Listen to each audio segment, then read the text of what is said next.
start to tell the story of when my dad hid the Teddy Pendergrass tickets from her. So we'll see what, what I can get. I want to watch that.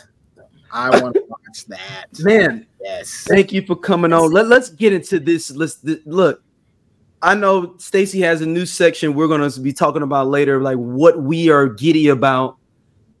It's this Kendrick Lamar Drake thing. I don't know if I felt like I was in college. I really took it off 2 days of work. Like I've been at work, but I haven't been at work. I work from home, but I have not been at work. I have not been on the clock officially for 48 hours. Trying to break the song down. yeah, I'm on everything. I'm on message boards with young dudes on Reddit. I don't care. I'm signing up for Reddit. I hadn't even signed up for Reddit before. I did 2 days ago to be involved in this. It's a good time. What time did it drop on Tuesday? 8:24. Kobe's numbers. Okay, so Stacey overslept Tuesday. I overslept on Tuesday. My day at work starts at 9 a.m. So I wake up anywhere between 8:30 and 8:55, right? To be able to open up my laptop by 9. I woke up at 11:30 on Tuesday. Oh, great. Seriously. So legit. I'd already called off work though, Stacey. Right. Like, woke up, right. Look at my phone and I'm like, 11:30 in the morning? Like, so, you know, and it takes you a while to figure out, like, okay, like, y'all discombobulated and I'm kind of walking around in circles trying to just figure it all out. So, but in the midst of that, first thing in the morning, all I do, you know, I check my notifications. So I get on Facebook and I see people saying, oh my God, I can't believe what he said. Oh my God, this, like, oh my God. And I'm like, what the hell are they talking about? Like, oh man, the best diss track. I can't believe this nigga dropped a diss track before lunch. And I'm like, drop the diss track. So yeah, I'm sleepy. I still got crust in my eyes. I need to put some, you know, some solution in with my contact. Like I have no idea what the hell's going on. So again, I had to go to the white people. I had to go to the internet to find out what had happened. So like Needlez, what you don't know is like, so with during all of the Drake beef, when everything was really, really going down that week, I was in the process of packing to move. So I missed a whole lot. And I had to go to like a Slate article to explain to me everything that had happened. So I went to According to Hip Hop. And immediately I saw the link and I went to listen. I listened to, I guess, part 1 of the track. And I said, you know what? Nope, let me stop because I don't have time right now to fully digest this. Yeah. Like I got like, and I was already 3.5 hours late for work. I got to focus. Like I got to get back in there. So when I come back finally after work and I sit there, and because I'm used to watching TV with closed captions and I'm 42 with old ears with new rap songs, I need to read the lyrics. Because I'm going to miss something. I'm going to miss a punchline. I didn't really hear it. Like, what do you slow down? What do you say now? Turn it up. Well, I don't know the ad-lib in the back. Like, it's too much stuff going on. So I'm literally listening and reading the lyrics as I listen. And it hit different. It punches you right here because you don't mishear anything. Like, and I'm looking at, Genius. So Genius has the lyrics for real. And that's all I go to. That, like, that's it. Like, I mean, back in the day, I used to go to OHHLA. Yeah. Go to Oola to go get your hip hop lyrics. But now, you know, Genius. And like I said, it hits differently. Was this like that? Like, yeah, so for real. No, she's talking about like this and having like your first. Oh, Euphoria. Okay. Yeah, like for your first listen of Euphoria, you're listening, but you're also reading the lyrics at the same time. So I didn't have to I did listen again, but the first time I already caught it. I'd already got everything, and then you go back again, and now I can just really listen, and it's like, golly, sheesh, you gotta fight him at this point. Like you have to fight. The boy is on the clock. Before I go into something that is amazing, just go ahead. I've done super deep dives, y'all. Like I'm like, what is the little thing that everybody was doing before, like the 4chan thing, with like the Trump stuff? What was that called? The what? I don't know. Well, remember the 4chan thing that he was called certain people that was like deep diving and think it was a deep state in the pizzeria and everything. Like QAnon. I am a Kendrick 9. Like I literally have sat there and literally I'm talking about everything. I'm picking up everything. I'm in. Like people are sending me stuff though now, so I'm literally in a Kendrick 9 at this point. Send it to me. I've been off for 2 days. Like to send it to me.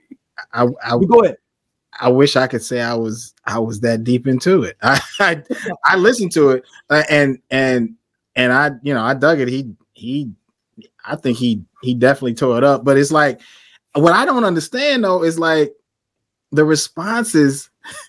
And I had this conversation with somebody today. I'm like, I must be really out of the loop when it comes to this rap beef stuff because I'm like, I'm looking at responses and they're like, it's not enough. Like he still back, and I'm like, what? Like, what more do you want? Like, I'm like, they want them to kill each other. Right? It's the Tyrese cry. What more do you want from me? What else did y'all want him to do? What else do you want him to say? This may be the best rap diss of all time. Like, I love Hit 'Em Up. This may be the best rap diss of all time. Like, and I know that sounds crazy. All Drake said was, "Nigga, you short." Nigga, you short. And I was it wears size 7. You wear size 7. You got little bitty feet. I was disappointed in that. I'm like, that's so low hanging fruit. Like, you supposed to be like, you supposed to like get him. Like, you know what I'm saying? He's just saying he's short. Like, okay. Like, for me, last name of a first name greatest. Really? Not according to that lyric. I understand. Now, stop it, Stacey. At one point, find out your government name as a rapper was a great part of the diss track. At one point, your name is Grady. Like, oh, snap, his name is Grady. Right. But cats now, like, they on the Keith Murray thing, like, it's my government name. But like, I know that I have an unpopular opinion right here, but the whole low-hanging fruit thing for me, that was one of the reasons why I was never the biggest fan of Ether. You know what I'm saying? I can feel that. I felt as a Nas fan from Illmatic up to that point, from Live at the Barbecue to Illmatic to all, I was like, after the takeover, which I love, I was like, man, Nas is about to get that dude, because we all knew that Nas was the better MC, or at least that's how I felt. I love Jay and Nas. It split a lot of people at the time, like I'm a whole fan, and some of the partners are Nas fans, right? But I was always like 3-4 more years of like Jay-Z. I think that people who I chose the side, but you like, how'd you feel on when Jay-Z did Blueprint 2, the song, when he went at him on that with the whole crew? Oh, dude, you know what? People don't mention that either, though. All I know, look, that's because nobody listens to BP2. We try not to mention that album. That's very true. We just pretend it didn't exist. It's just one of those things. I gotta dip out for a second. I'm gonna come right back. Okay. No. You good. Jump on back in. We want to get back. Y'all keep talking. I'm gonna just slide in. No, you good. Scott, you can go into your thoughts though, Scott. No, I was just following off the Jay-Z Nas beef. I was just saying Jay-Z just lyrically 2-1. I just took it as 2-1. Yeah, but let's get back to the Kendrick part. So, back to Kendrick 9. Look, Stacey, I already have my answer for the last segment. Don't worry about it. You can actually probably pass me, go to 200. Let me collect my $200 on Monopoly, because I have literally been in thought of this. Yo, I sound like conspiracy theorists. I feel in my mind, because I be calling random people like, yo, did you know that such own this Kendrick song? I'm talking about, I know everyone, and I've not done it to y'all though, because we do business together, we do this, and I don't want y'all to think I'm crazy. But like, if I have your phone number officially where I call you, I have fucked with you so much this week, though, and you probably are tired of me, because I've been just, hey man, so did you know when they were talking about the $200,000 thing, Get Like Me, he was talking about so Drake has a lawsuit that he had to settle for $200,000 that Kendrick is talking about. He's not talking about himself. He says in the first line, if you want to get like me, or have you ever played Get Like Me? Let's play that. So he's acting like it's him, but it's Drake that he's talking about. And he had a sexual assault lawsuit. He had to settle for $250,000. He said, "Have you ever had a $250,000 lawsuit and you be okay?" You think he's talking about himself? He's talking about. He already said, "Let's play Get Like Me."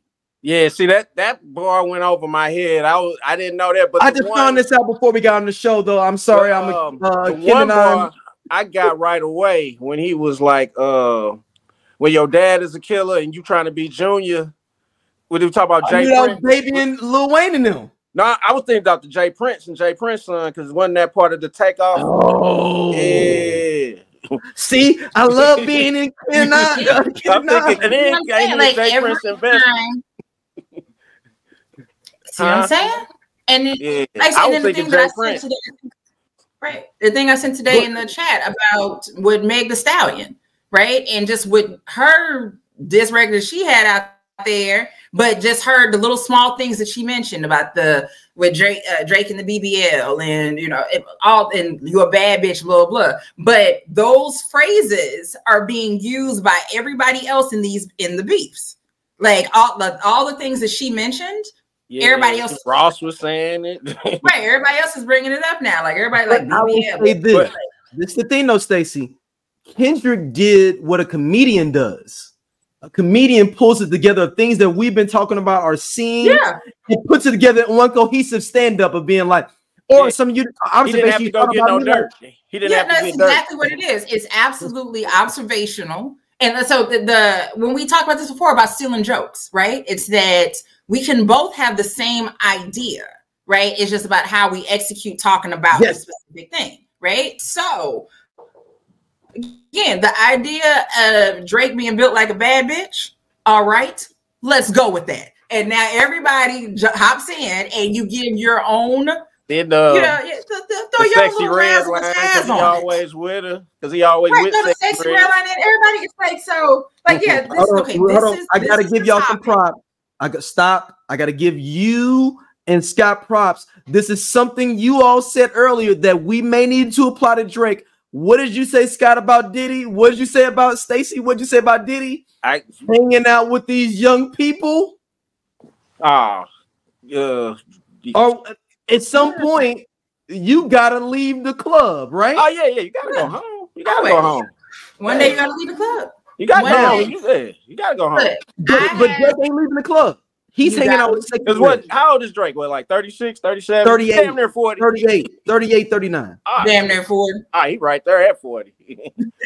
Yeah. That nigga 40. Like 38, you 40.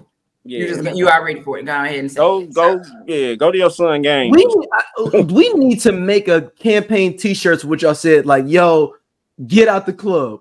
Don't be that old nigga in the club. Don't be that old nigga in the club. You got to get out the club at some point, right? At some point, the club can't be just the only thing that you want. Right now, as we get older, sometimes you still got that one friend that want to have their birthday party at the club or go to dinner and then go to the club afterwards. Nope. And everybody still got that one friend. You got to take a nap to prepare to go out. Man, look, girl, like I'm already exhausted from dinner and I need to go take some gas X because got a little heartburn from this what we just ate. So, but you want to go to the club. So, but again, sometimes you got to get out of the club, and these niggas need to get out of the club. You hanging out with all these young niggas, and young niggas don't do shit, but the young nigga shit. And you are old nigga, and old niggas can't be doing young nigga shit because when you do, you get caught up with the young niggas. Why are you 38 out here racing Hellcats? Right, you need to be out here pricing a slingshot. And what's so amazing about this song is, I think as people realize what he was saying, it's like a slow burn. There's a reason he won a Pulitzer Prize though, y'all, because this is a slow burn, like a book where you're like, oh, you know what? Damn, I didn't know that. then people are starting to change their opinions. Like, okay, I didn't like it at first, but I didn't know what was going on here. And you realize, oh, he's really dissecting and breaking down as that man. At least for me, as being a man with a daughter that I raised, Scott, you got your son. For you to say to somebody you don't know about that when it comes to raising your child, I gotta come shoot you potentially. No, because like, yo, like I sacrifice for my kid. How like real sacrifice? I ain't talking about money sacrifice. Real sacrifice. Right. What I want to do personally. Yeah.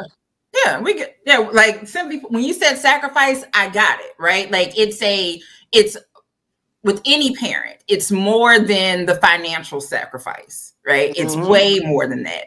It is you can't get up and go do something because your child is there. You with your job, if your job wants you to move to a different state or a different country, you can't necessarily do that. Like it's going to be a whole lot. It's not just you, simply put, right? It ain't just you and another adult. There's a child involved, and there's a lot that goes with it. So the idea that when someone says that you are a deadbeat or you're not taking care of your kid, and you are, I understand being upset about that. So like I said, with this, after this track, Drake got to fight, but you know that he can't. You know, how soon does he respond? He on the clock.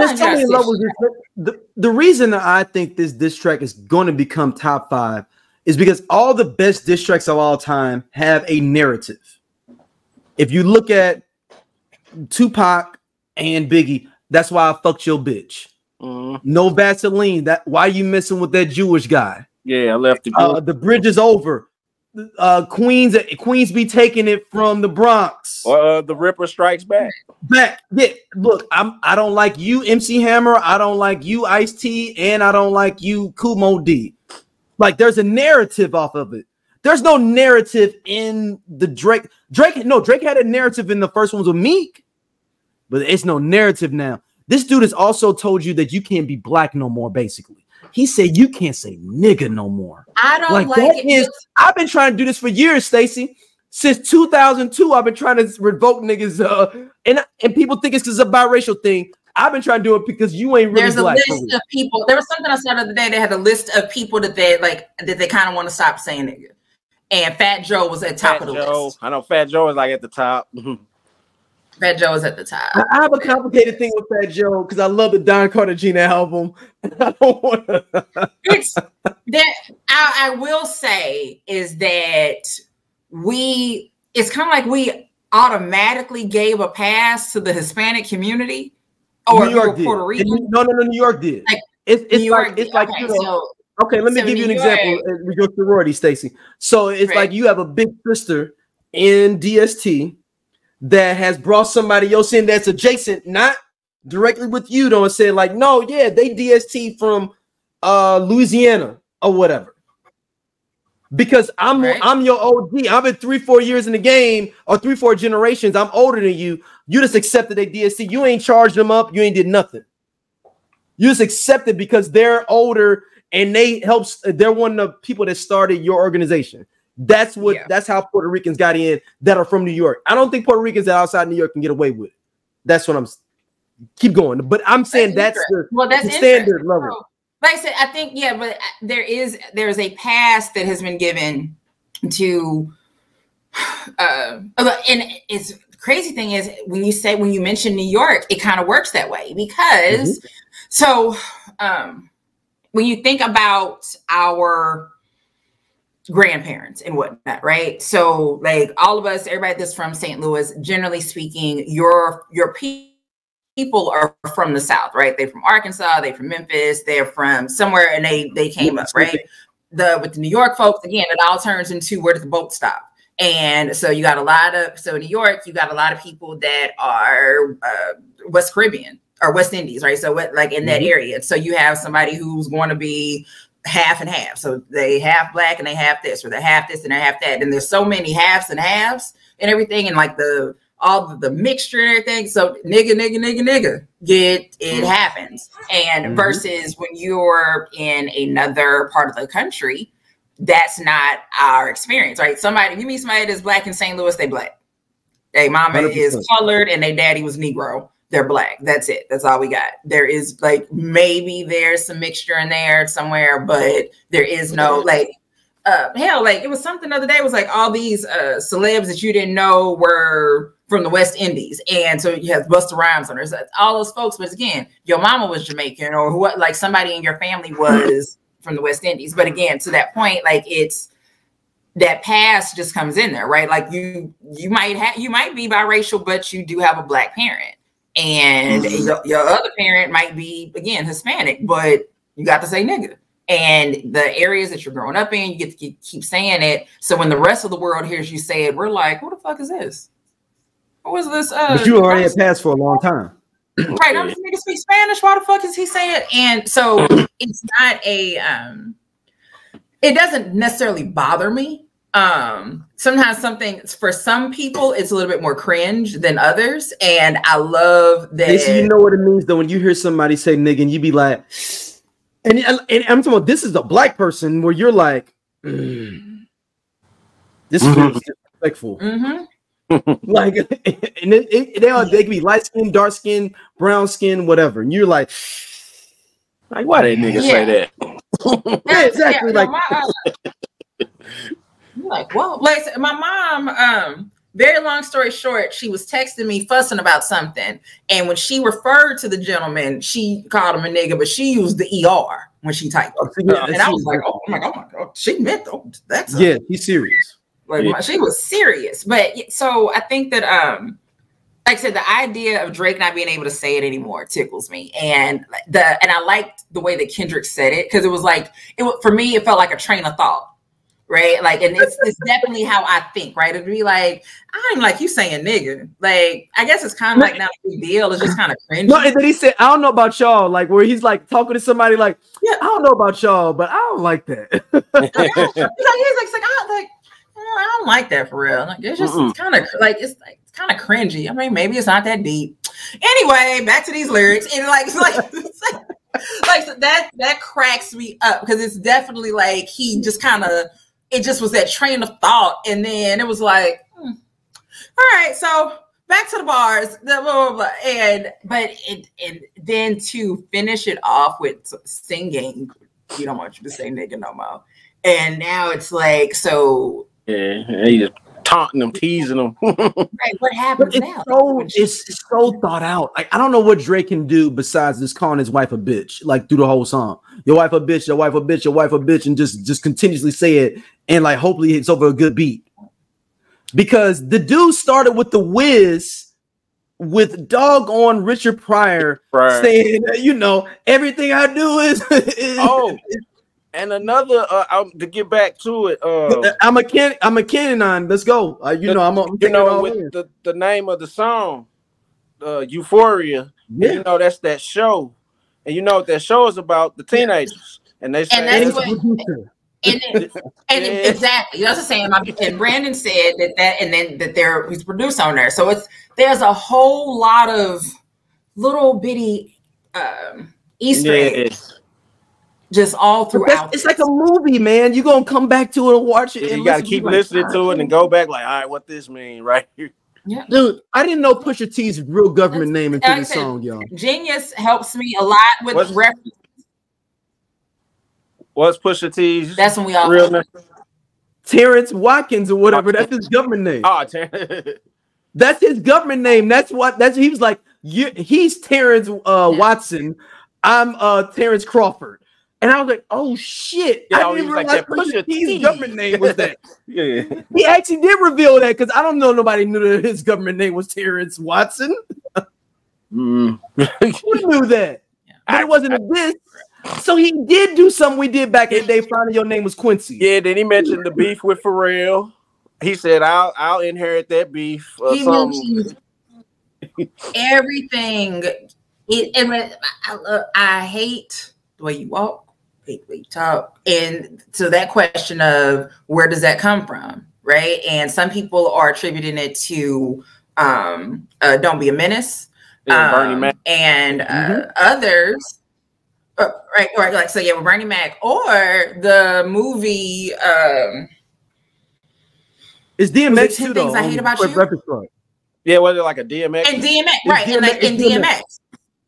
And then there's a DMX interview. So there's a DMX interview on the Breakfast Club where I think DMX literally is saying those things about Drake. But then, like I said, but Drake posted a clip from that movie with Julia Stiles, and reading that poem, and I'm like, now that's interesting. But hey, guess what though? Either way, you made it a hot line, I made it a hot song. Yeah. Now to stay on this beef thing, I know y'all heard the Kanye verse. I still haven't. I haven't listened to Kanye in over a year. All right, he's going unless it's older songs.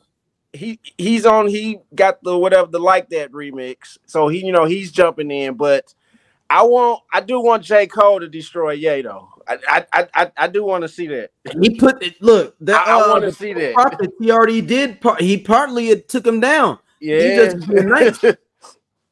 He's being nice.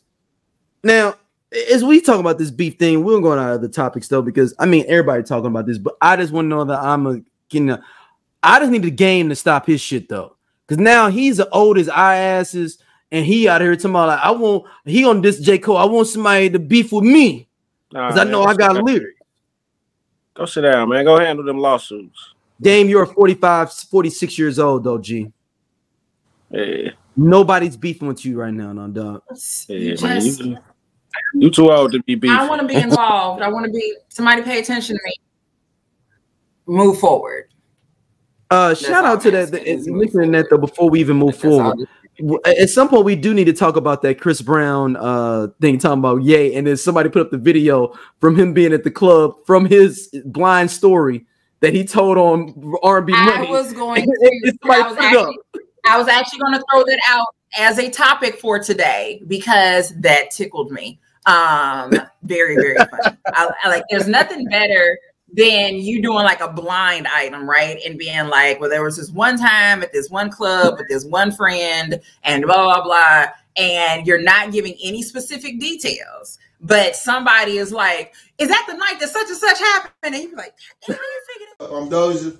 They sleep. Yeah, we part of Just Posted Podcast, man. The best show on this network. Come on, check, girl. Seriously, man. Just Posted.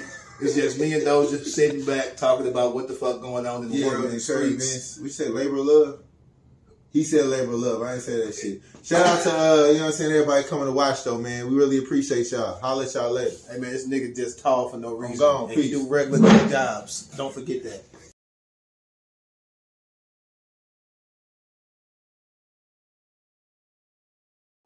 So that it's very funny. Was that on his I ain't saying no names? Was that on his I ain't saying no names? Yeah. Okay. Yeah. So he tells this story about him being in, like he said, it was an artist that he knew, very, very well known artist, and so they went out to a club, they kicking it, they in VIP, blah blah blah, and so while they're there, there's an artist who was very popular at that time, had a hot song. Artist is in the club, everybody's like, whoa! Artist gets on the mic and starts doing the song. Crowd goes crazy, right? And everybody's in the club bobbing their head, and this person is sitting there like, and then you look over, and no sooner do you see that this person is now at the DJ booth with the microphone. And you're like, and then the club is like, okay, this person, they about to get up there, maybe they finna perform. We got a whole concert tonight. This person goes on a 45-minute rant about who knows, right? The price of oranges and tomatoes, and just is going in and going in. And then what ties it together with Chris Brown's story is something that the person said, a very specific thing that the person said, right? And what he said was something along the lines of, nobody put their finger in my booty hole. I don't play that. Amber Rose. He said Amber Rose. Right. So that like that's it. So but that's what, so Chris is telling the story, so that's what he mentions. So when they show the clip, it's that last ending part of Kanye saying that about Amber Rose. So that's when you're like, oh shit, it was Kanye. So I mean, essentially, if that one line wouldn't have been in there, if Chris wouldn't have mentioned that one line, right? Yeah, we would have been trying to figure it out. Have been like, I think he was talking about Kanye. But no, that line, that's very specific. Right? How many 45-minute speeches have you given that ended with nobody played with my booty hole? So ideally, that was the one. Hopefully, that was the only speech. So yeah, that's it. But yeah, that was very. I needed that for the day. That made me laugh. So it's we're gonna quick topics. Cash Money Millionaires Reuniting at Essence Fest. I don't believe it's real. I don't believe Turk gonna be there. I can see Wayne and Juvie and BG since he fresh out. BG need the money though. He gonna be wherever you need. Yeah, BG everywhere. So look, Essence is the one that announced it. Birdman presents 30 years of Cash Money Millionaires. They put it on Instagram yesterday, May the 1st. But it's like, according to Vibe, it has yet to be confirmed who will hit the stage from Cash Money's iconic roster. So Essence Fest is like, they put, it says, put some respect on my name. Let's go 30 years for 30 years and start this thing off in New Orleans. The most anticipated reunion goes down at this year's Essence Fest. You asked and we delivered, for the love of the culture, for the love of us, for the love of the 99 and the 2000. The takeover has begun. So, well, you already know it's not going to be the Hot Boys automatically, because they didn't say the Hot Boys reunion. They said Cash Money Millionaires Reunion. So that means anybody on a label that has been on a label, not the Hot Boys. A big anybody can show up. Manny Fresh and Juvenile. Anybody. And I'd be just fine with that. Hey, I just tripped. Ain't this Lovers and Friends weekend this week? Yeah. Hold on, Stacey. You have 2 updates. So did the Cabana sell? You need to see the Cabana talking about. Let's see what the Cabana talking about. I'm so sorry, Al. Again, this move has really just kind of thrown me off as far as dates are concerned. This is. Can we get a Cabana, Stacey? Look, hold on. I give me a flight with a sold out, baby. All I can get. I don't know if that's true. Now is the experience package. All I can get. That's still like $1,200. Experience. No, so the experience package is just, it's my choice of the add-ons, right? And I get to talk to customer service if they want to. So essentially, so it's $79 for me to get the experience package. But then I still got fucking pay to go to each of the events. So if I want to go to the Friday welcome party, premium open bar with a ludicrous performance, that's $99. The Sunday party with brunch and mimosas, $129. The party nonstop bundle, I guess, well, that'll just get me into everything. So that's $209. So you got to pay $79 just to decide if you want to pay for them packages. Oh, yeah. Hold on. I'm paying $79 to get a pre-pass? Like a pre? So the pricing starts. So wait, hold on. Let me pull it up. Let me.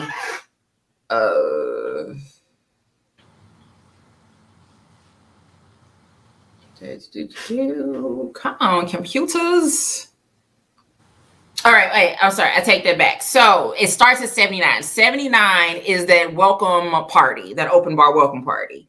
Next price up is $99, but it's the same party. What the hell is the difference? With free drinks, open, we get 2 complimentary drinks. You get welcome party. Well, so this. Oh no, I'm sorry. It's if you just want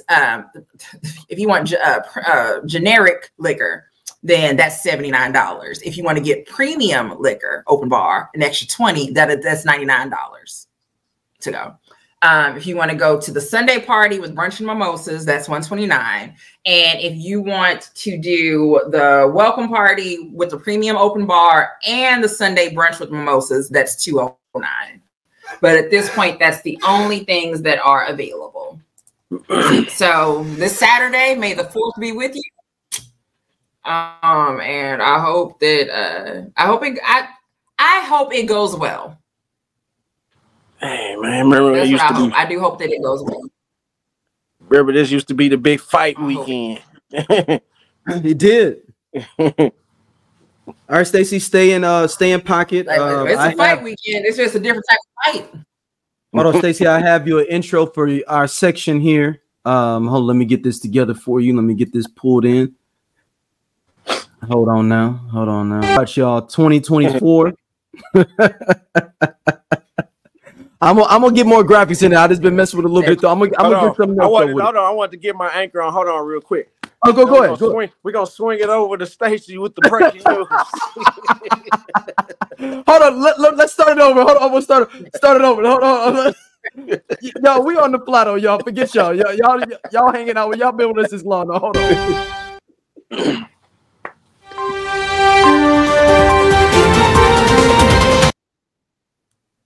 Scott. Niggas still acting a fool. Now we're gonna swing it over to Stacey with Diddy Watch. You know what? It takes him a while. Scott? Yes. All right. I am here live. I'm broadcasting live here from Dallas, Texas.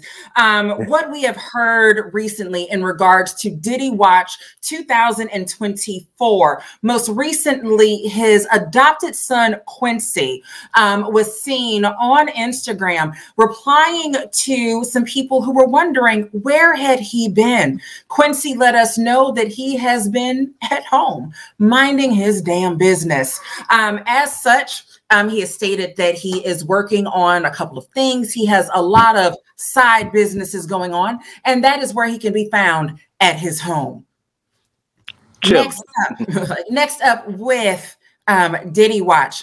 Fox News confirmed that the raids at Sean Combs' LA and Miami homes were connected to a federal human trafficking investigation.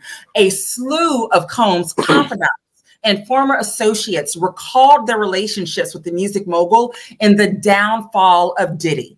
Now, last week, I reported that there was going to be a Fox News special called Did He Do It? And now the downfall of Diddy was actually presented by TMZ, and it's on Tubi. That's like it is on, you can find it now on Tubi.com. According to the tagline, a series of lawsuits and allegations have legendary rap mogul P. Diddy on the ropes. TMZ has the troubling inside story from people who were there. It is starring Harvey, Aubrey O'Day, Stevie J, Mark Lamont Hill, and Mcknight. I'm sorry, Stacey. I know I'm in the studio here in Anchorage, Alaska. What does Mcknight have to do with any of this in this documentary? I would just like to have a question with that. We don't know. But why would you interview a known enemy for someone for a documentary? It all goes back to the Source Awards. You want dancing in the video. That's exactly it. Mcknight may have been the spark that lit this flame. We may never know. So according to Mark Lamont Hill, Hollywood is eerily and noticeably quiet about all of the Diddy controversy right now. I think there's a simple reason for it. People in glass houses don't want to throw stones. Hey, what if Suge get parole for helping take down Diddy?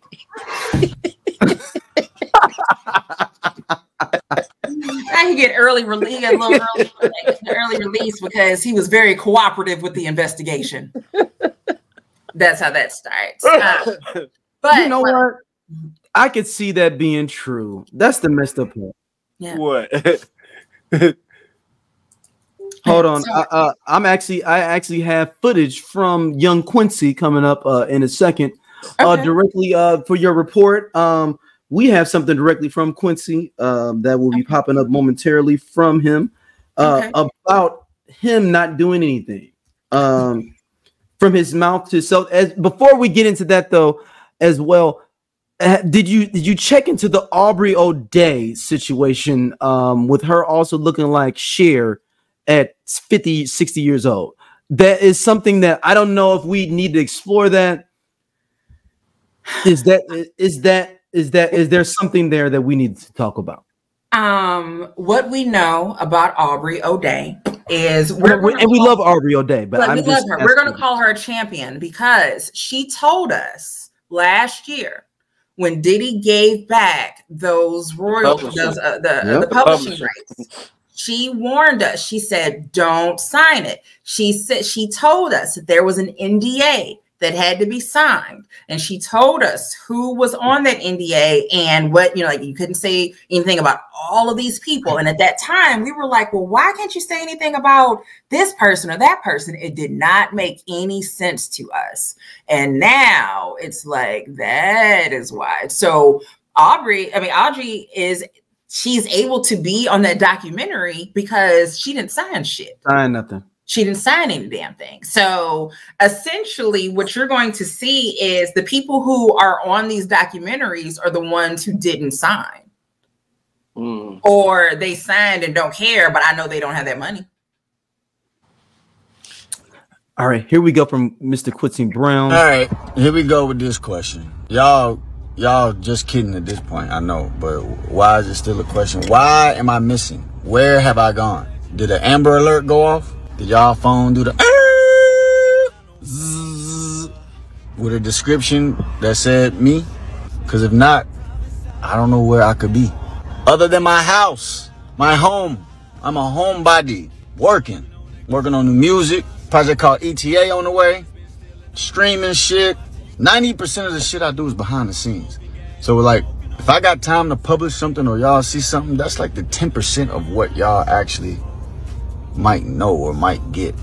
And that ain't a lot. 10% is nothing. It's not majority. It's far from majority. But I've been home. I'm a homebody. I wish I had a better answer.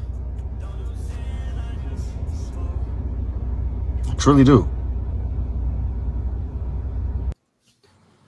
That is from one Quincy Brown. And that's that. He's like, and then the reality is though, I don't really remember seeing Quincy out all the time.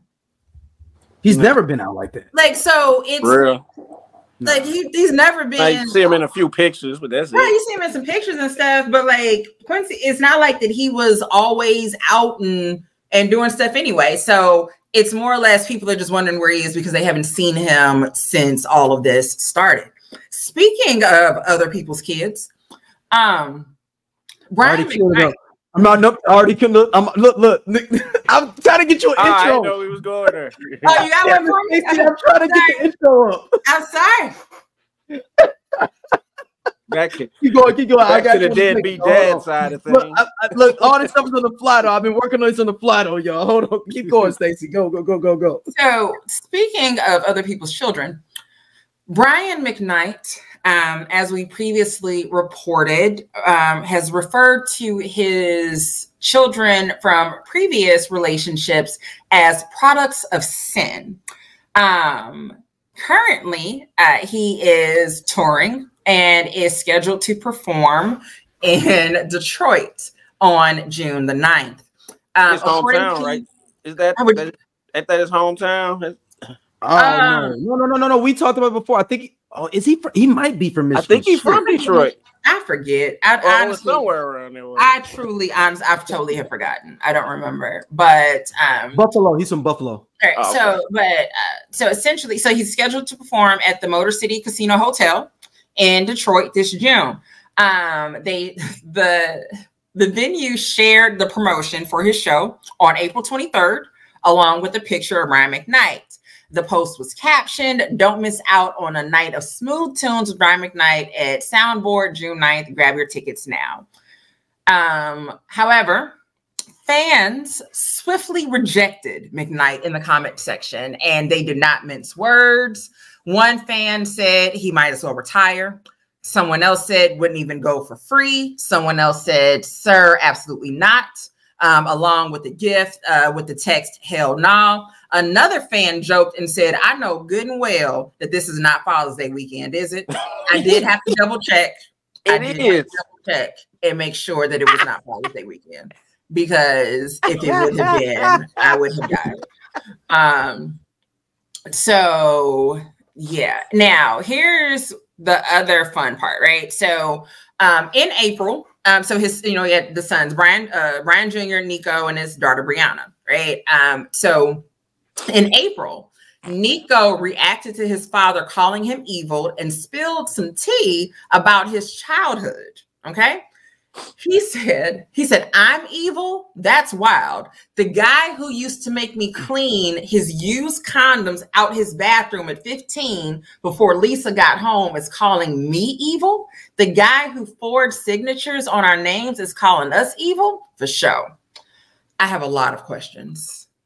It's not. Is this the same son that has cancer or something? And he claimed he was going to pay.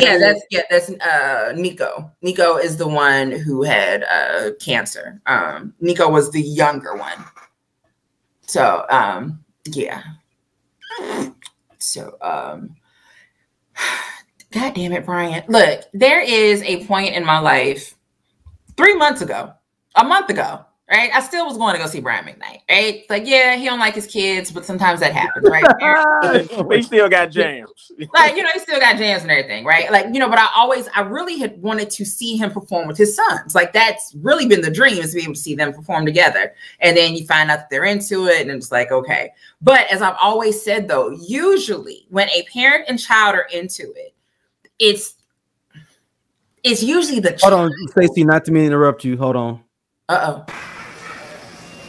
Hey, it's Brian Mcknight here. The other day on Twitter, I had an idea about doing an adult mixtape.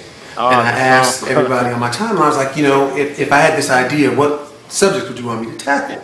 And there were some varied sort of responses. Most people only want to hear me do one kind of song, but there's been lots of conversations I've had with men, lots of conversations I've had with women, just about other sexual type things that I'd like to tackle. So I'm in the middle of writing a song, and I wanted to give you a preview of what that song is. And the name of the song is "If You're Ready to Learn." So let me give you what the chorus is. I'm gonna give you a little bit of the track. Change the song name, Brian. We don't know about that name. Show you how your pussy works. Since you didn't bring it to me first, I have lots of things to show you. If you're ready to learn, let me show you how your pussy works. Bet you didn't know that it could squirt. I have lots of things to show you. If you're ready to learn. That's what I'm talking about. So let me give you a little bit of the track to give you the beginning and the end of Brian Mcknight's career, though, right there. So, yeah. Like, I don't know. Stacey. If y'all is listening on audio, Stacey's put up her angry face. I think this was the beginning and end of his career, though. Like on a high level. Yeah, because he ain't really have no singles after that, except for that one. Name me one. Name me one. I said, after that, he didn't have any. After that, let me show you how. If you go to this Wikipedia, let me show you how it works. Is the last charting single from Brian Mcknight. And that was what, like 2010? 2010. I know it's back during the Twitter days. 2010, 2011. Stacey, I didn't mean to interrupt you earlier. I am sorry, sweetheart. You are a queen of our podcast. I am sorry. Would you like to continue with your... I don't, because you just upset me in ways my mind can't understand. Look, I try to pretend that song doesn't exist, and I don't know why y'all like to just bring it up. Like it didn't. I love it though. For some reason, I'm never gonna play if I'm with a woman. It didn't happen. But and then so two things. Play the instrumental. Like two things. One, the song makes me angry in ways I can't understand. Two, fucked up thing is if Tank did that shit right now, it'd sell. Ooh. Hey. Or if Jamie Foxx did it at a comedy set. If Tank did that song right now,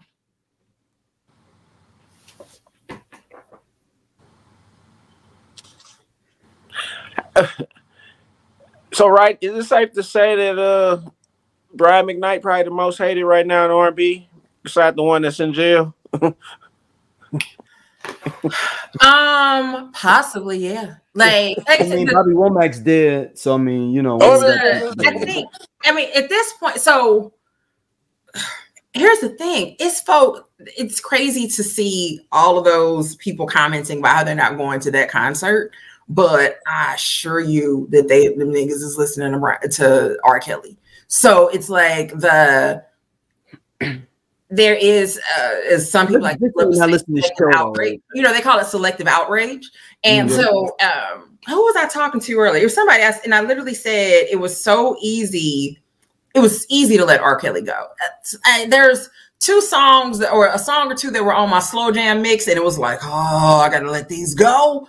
But let it go, right? Move forward, cool. Brian, it was harder because like there were just so many, essentially like when he's writing those songs, like you don't think of it in a different way, right? You knew that he, you know, who he was talking to. He was talking to a grown woman, essentially. And, you know, there just wasn't there's no background behind it. So when it's like, oh, he's into it with his kids, and it's like, oh, okay, well, you know, parents and kids get into it. But as I said before, normally it's the kid who is posting on social media and is going on that tour of talking shit. It's not usually the parent that does it.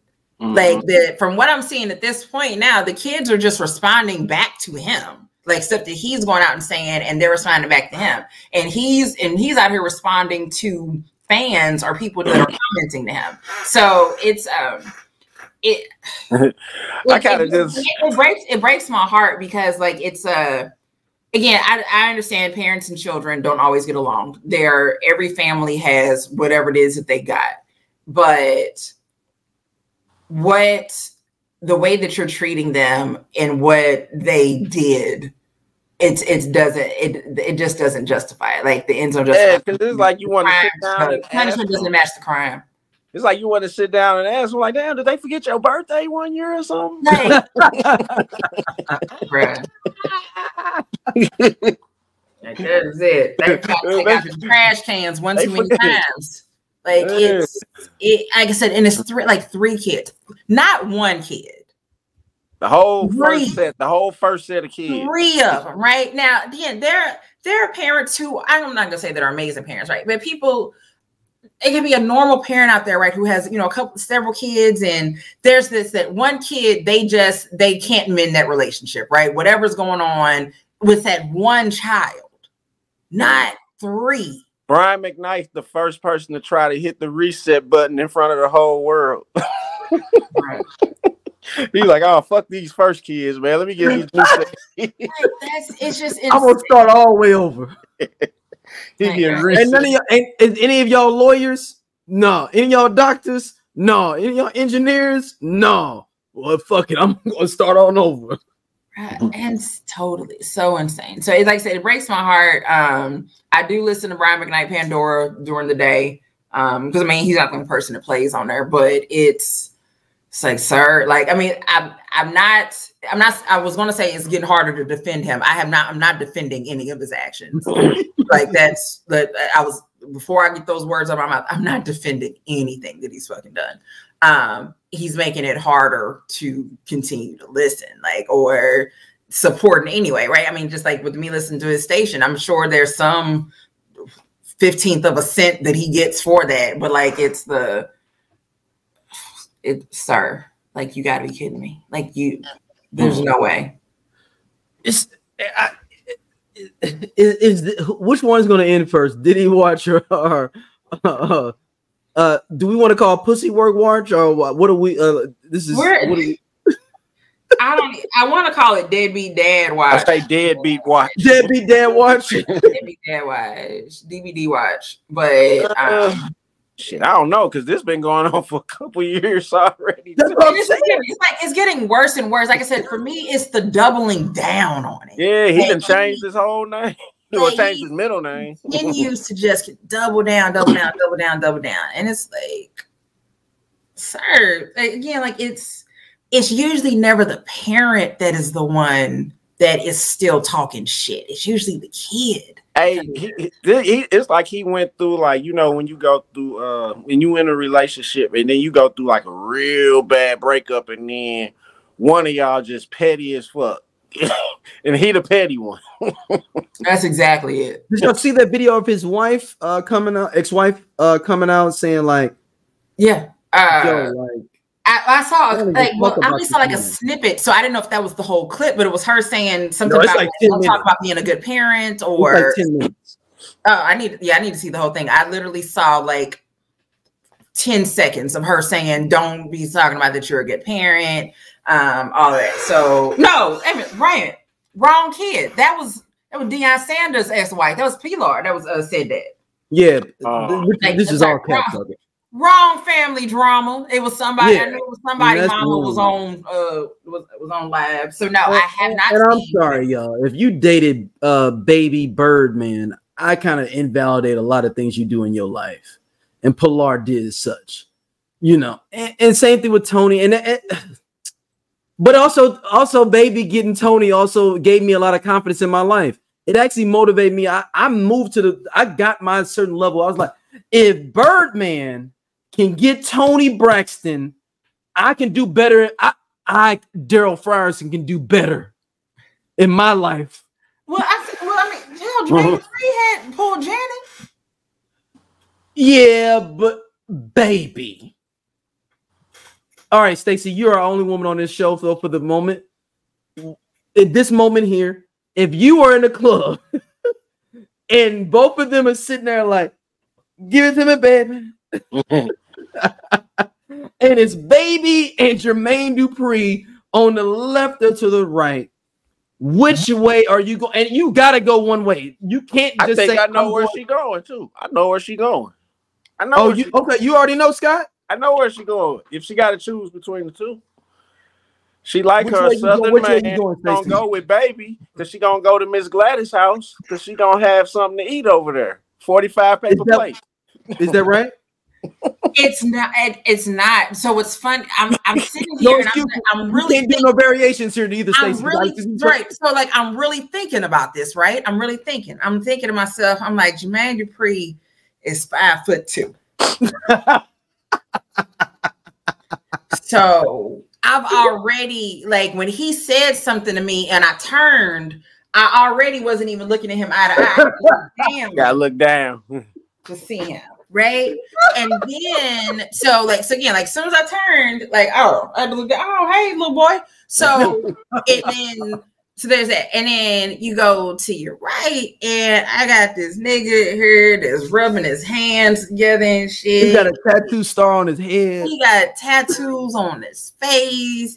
And no, not face. Head. That's what I'm saying. Like all, I mean, like it's tatted up.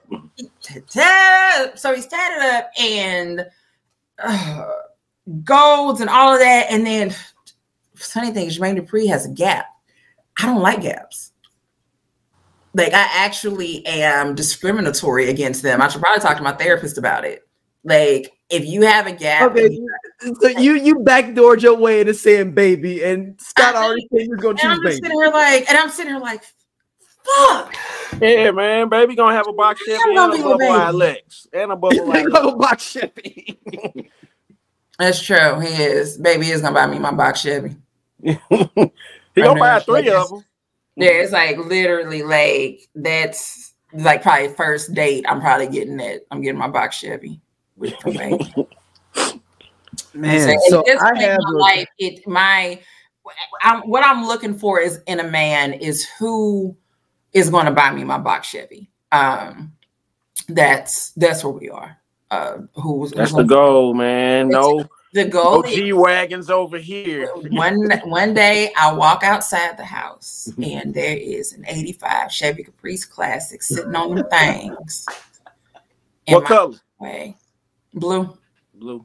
Well, there's a specific blue and I don't know the color. Like, but when I see it, like. But you put one up in the Facebook group, right? It wasn't blue though. The one you was like, oh my God, the one you just put up like a day. I put that up for every old school that's like that. Like I just love big ass. I'm a big truck driver. I love big cars.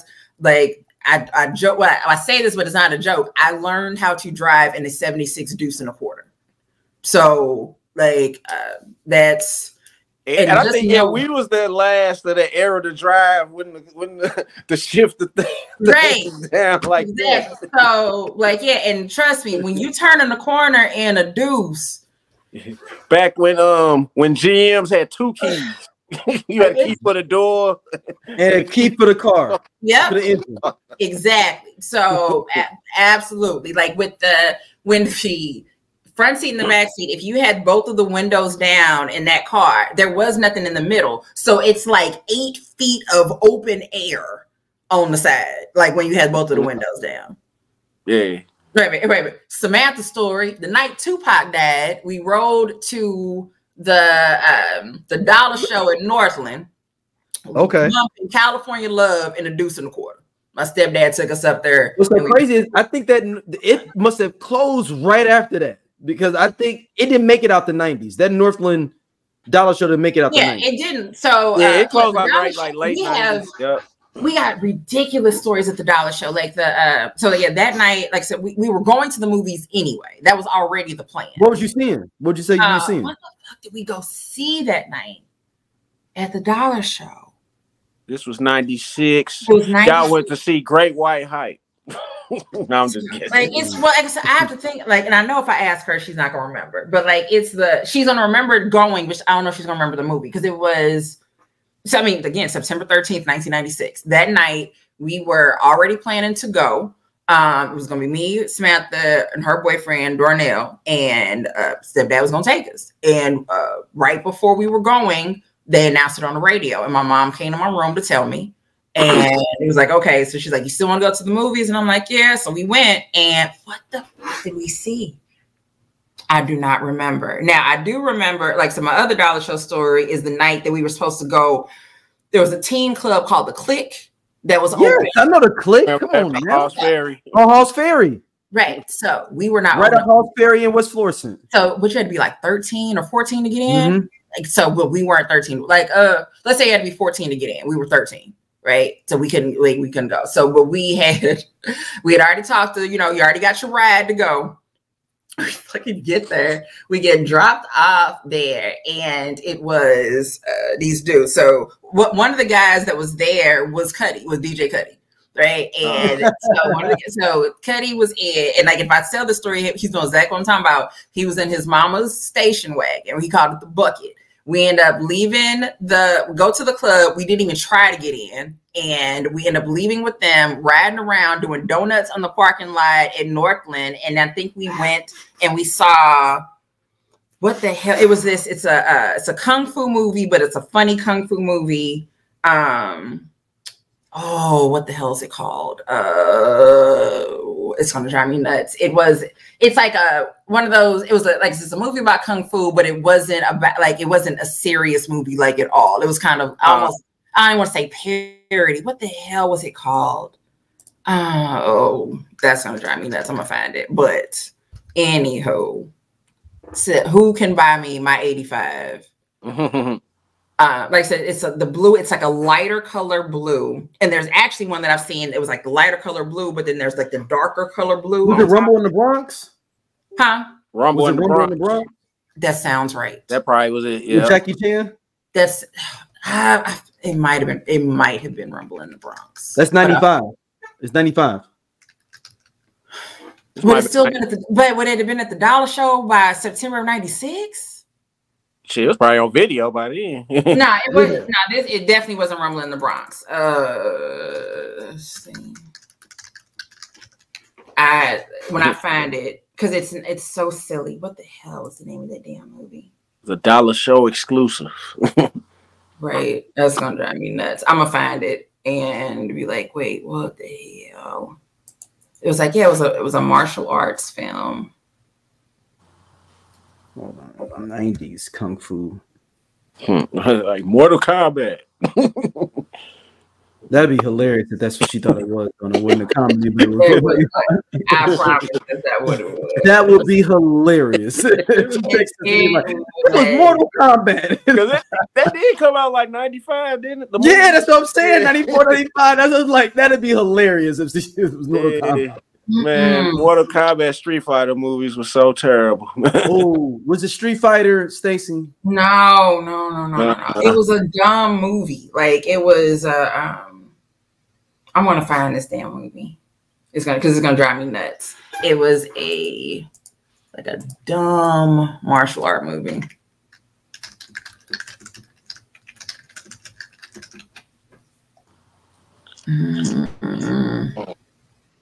It's gonna drive me nuts. Move on. Like, we gotta move forward. I'm gonna find it. Yeah. So I was having a conversation. Shout out to Teddy, man.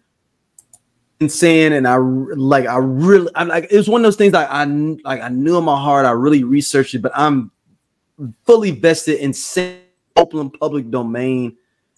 Jimmy Jam and Terry Lewis created neo soul. No one gives them credit for that, because That's the Way Love Goes is the first neo soul song that we ever heard. That, yeah, and anytime, any place. Yeah. Show me anything. I'm talking about, show me another song that sounded like that before that, and every other song sounded like that for another 5 years. Sure. And he was, what about Michelle Giancello? I was like, she came out like 6 months to 8 months after that. Yeah, she was after, and then that one song. D'Angelo is considered the first neo soul album. 95. What would you consider? What's the group with the two? Janae? Would you consider them? Janae's not. I wouldn't say Janae's neo soul. No. I Janae was that they were R&B at the time. I think if they would have continued on, they were heading that way. I think that they were. Yeah. Yeah. Definitely. Yeah. But like that first album was a good R&B at the time. SWV or anyone of those Groove Theory was mid-90s. So. Yeah. KG was a producer. Yep. And he was like, I don't think nobody's ever documented that. He's like, are you in the ahead of the game? I was like, I don't know, but even the vibe of the video was neo soul vibe. Yeah. With the incense, they dancing, but hanging out. Before, because I'm a big Janet fan, like, yep, each album leads into like what her next sound gonna be like. Yes, so it does. That led into the Velvet Rope, which was neo soul, way more sultry neo soul type of feel. Hey man, are we comfortable yet to say that Janet's got more bangers than Michael Jackson does? Yes, she whooped his ass musically. Are we comfortable? I mean, yes, I'm just about more. Yes, I know people want, but Janet has more bangers than Michael Jackson does. She has way more better albums than he does. You're not wrong. Like she actually has better. Like Scott said, she has better albums. So think of it this way, right? With Thriller or even Off the Wall, right? Was how many tracks on each one? No more than like probably 10 or something. 8, 9. And maybe 8, 9, like that. And all of them weren't. I mean, essentially, there's a lot of praise for the praise for those albums is deserved. 1, 2. It was so new, and when things are very brand new to the ear, it's going to get more praise than anything else. Which is honestly why I think the Beatles get more praise. But anywho, I don't want to get into an argument about somebody in the Beatles, but so you don't want to get into salt and pepper. You don't want to get like I'm not doing that. Because I don't care enough, and I'll just start cussing you out. Like I'm not gonna like. You know what I'm saying? Like we have those arguments where it's like you care, so you're going to keep going back and forth with facts. I don't care that much, so you go too far and be like, "Fuck you," and the Beatles. Like I don't care. But I think that she on Control is how many number ones? 7. And then how many number ones from Rhythm Nation? Hold on. I'm gonna tell you now. Hold on, because I had it pulled up here. On 8 on Rhythm Nation. Yeah, then we go to Janet. Hold on. Janet's got 9. Velvet Rope. Hold on. Nope, you fucking up. Designs of a Decade came after that. Well, that's the greatest hits album, though. Designs of a Decade got 3 for your ass. And that was like a little almost but what was the new thing on there? What was it? Runaway, Best Things in Life Are Free. They added that on there. Yeah. I forgot and about 24 that. Players on there. Yeah, 24 play. That was a good song. Yeah. We ain't got the Velvet Rope. Hold on, let me see Velvet Rope. Velvet Rope has got, that's 97. That's got 6. Then you got All For You. Yeah. And it's not even the fact that Mike stopped making albums, because I mean the last album came out in what? 01. You talking about Mike's? You talking about Invincible? Yeah. When did Invincible come out? 01. The 01's only got 3-4 bangers on it. Let's be honest.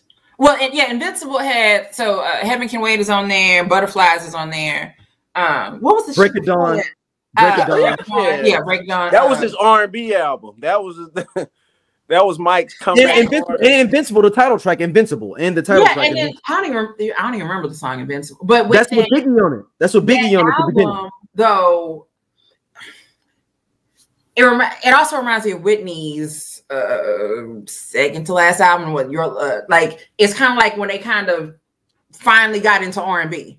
Like they had been pop all that time, and with Heartbreak Hotel and stuff on there. Yeah, so then it's like finally now I'm into R&B stuff. So like so with Heaven Can Wait and Butterflies, like you listen to Butterflies, you okay, Mike? What is that? Like I mean, one, the song is just awesome anyway, but there's just that groove to it, and Mike hadn't given us a groove like that.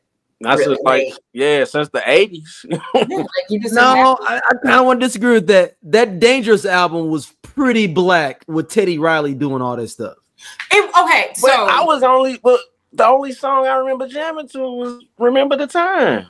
No, Keep It in the Closet, Dangerous. I wasn't jamming to that. I was just jamming to Remember the Time for real. I was listening to it, but I wasn't. I listened to them. They weren't my. And I wasn't calling the box trying to play it. That Dangerous goes hard. Like listen to that, like that mug goes thump. I know the songs, like I said, but he took all this sound from Janet. That was my point. My point is he took all this sound that he transitioned to from Janet.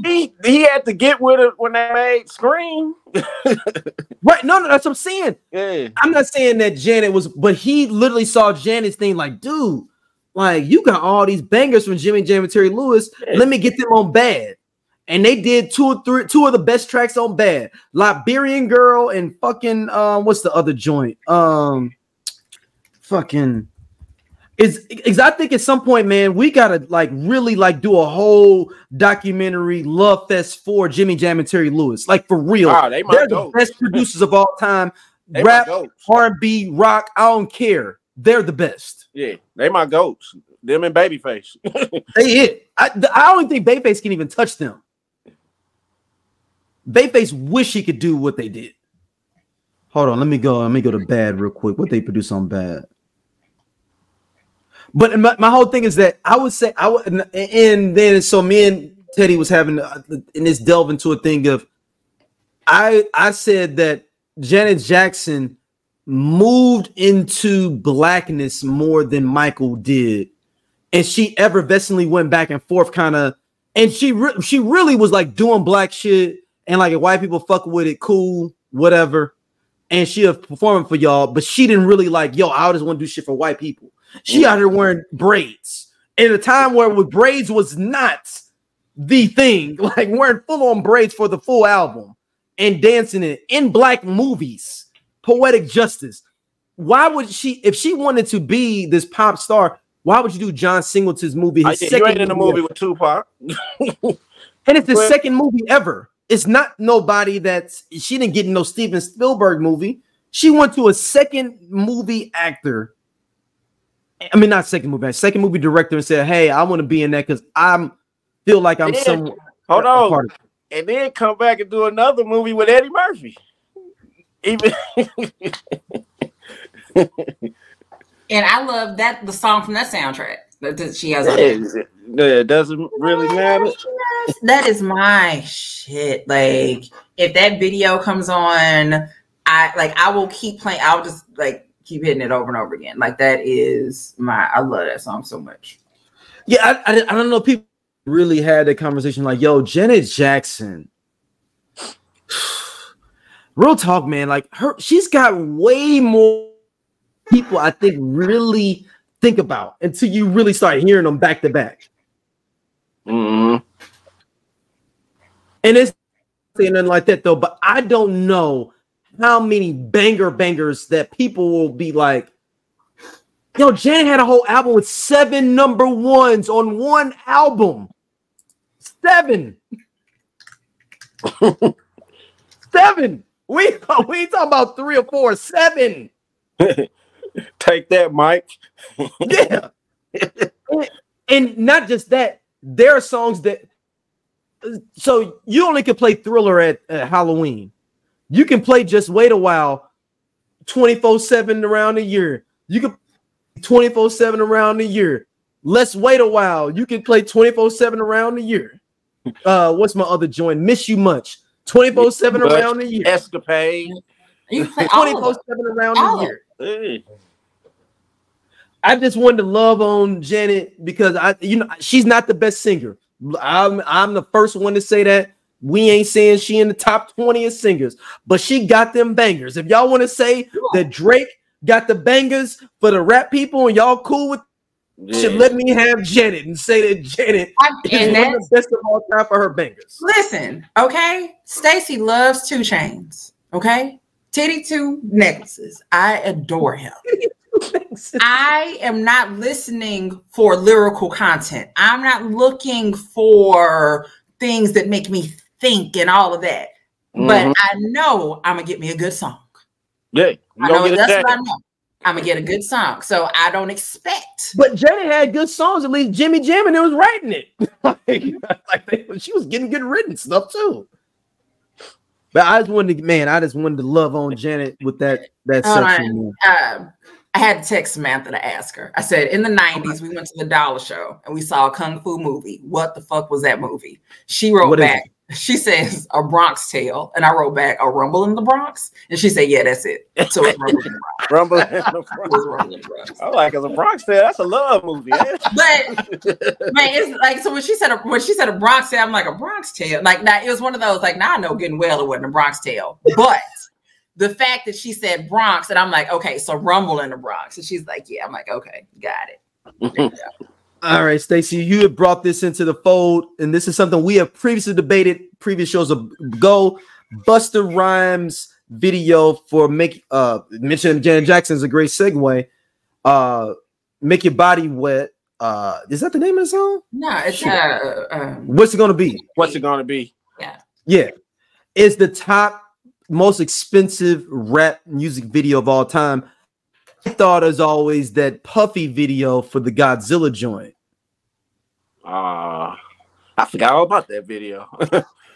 I'm like, yeah. So there's Busta is doing an interview and he's talking about how he was able to get do the song in the video with Janet Jackson, right? So all good, no issues.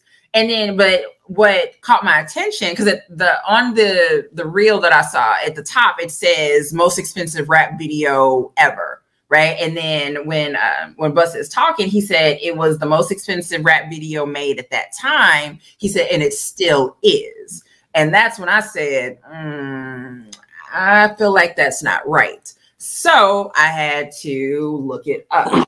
And so he is on the list. What's It Gonna Be was at about 2.4 million. Right. And that was in 99. However, my good friend, Stanley Kirk Burrell, better known as MC Hammer, and his video for Too Legit to Quit was 2.5. And it was 2.5 in 1991. Adjusted for inflation. About 8 years. Yeah, so like adjusted for inflation puts it at about 5.5 million. So wait a minute. What's up, y'all? This is RVS. This is ROD, aka Rated R. And we are the We Coming For You cast. And we talk about pro wrestling from a black dude's perspective. Tell them what they can expect on this here podcast. Oh, we gonna give you all the raw and dirty and everything black from AEW, WWE, Impact Wrestling, and any other wrestling in between. If you want your wrestling unfiltered, uncensored, and you want it raw, you need to subscribe to the We Come For You cast. Right here on SOLC Network. All right, back to the Hammer. All right, I know you had 2 for Pumps and the Bumps. Was it 2 for Too Legit too, or was it just one big major video? The idea that you try to combine Pumps and the Bump as 2 videos. It's the Too Legit. No, I mean it's 2 different videos. So the Too Legit to Quit video, it's one long ass video. It's like hold on, Stacey. Not like doing like fucking production saying like, hey man, We got two video. We got one video. It's the same song. We got the most expensive video with Pumps in the Bump. It's one video. But wait a minute. So one video is the same song. It should be we got Aaron Hall and Prime Time. yeah. Aaron Hall wasn't fucking with them Speedos though. So, right. But Aaron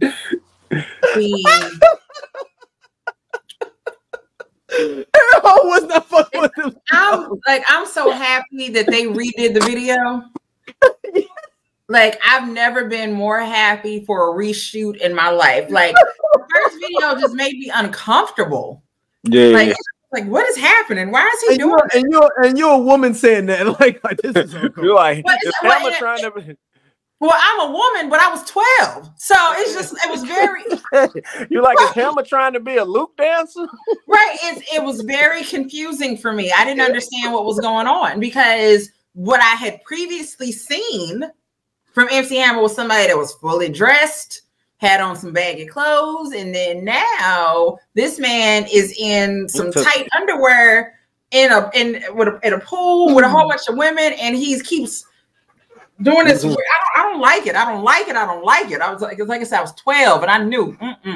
But so back to Busta Rhymes. So yeah, we know that Too Legit to Quit was 2.5 at that time, right? So 91.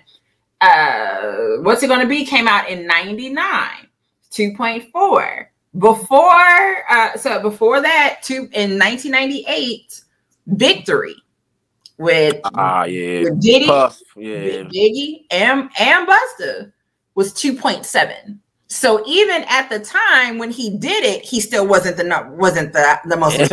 And Biggie wasn't even in the video because he was dead. That part. So yeah, that Diddy Godzilla video wasn't up there. Shit. What's the Diddy Godzilla video? It was on that Godzilla soundtrack. I don't know. Yeah, and it was. Oh man, it was like 98. Whatever that movie came out, their first Godzilla movie. Yeah, I remember. And we don't know. We had Diddy watch. None of Missy videos up there. Yeah, I'm looking at the list here. I don't see that Diddy video on here.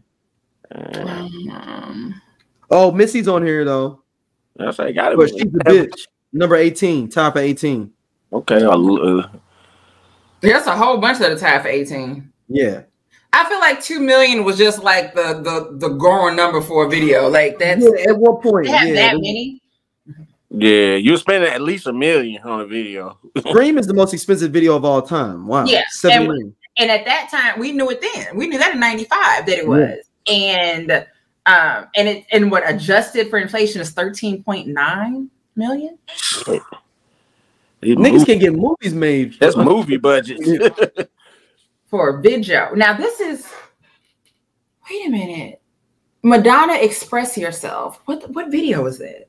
That's the one that's black and white. How do you express yourself? Yeah, it's black and white. On the titties. Yep. Yeah. It's black and white. That was 5 million in 1989. Damn, that was 89. David Fincher did that though too. If you see the directors, David Fincher. Yeah, and what Buster said about why they got charged so much was that the director or the people were coming. They had done Titanic, so essentially he got them after Titanic. So he was paying Titanic prices. Like the price went up. Titanic was fresh. Like he's like they went on them damn awards and shit. The price went up. You got to pay that money. You got to pay that money. I mean, hey, when today's price is not yesterday's price. Period. But yeah, so bottom line is Busta was wrong. On both parts. It wasn't the most expensive at that time, nor is it the most expensive rap video ever made to date. I wonder what was the budget for Thriller. I think Thriller's just it was just long. Not necessarily. A lot of that was practical effects, I think. 500,000. Shut the fuck up. It was more practical effects though, right? It was more like this was back what 82, 83? Yeah, but I'm saying, but it's more practical stuff. Yeah, All this other ones 83. got like graphics and shit. Somebody sitting on the computer trying to do some shit. Yeah, it wasn't. Yeah, nothing animated. Remember, the time is more expensive than that. Remember, the time yeah. was $2 million.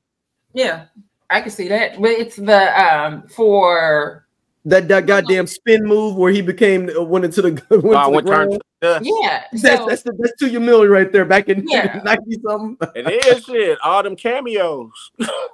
Oh, that's true. You got to pay for Iman. You got to pay for Magic. Well, then you shit, got to that point, how much is Liberian Girl? Because everybody was in that bitch. Yeah, I really think they didn't think they was coming for a real video shoot. I think they really did play them. We talked about this before though when whatchamacallit died.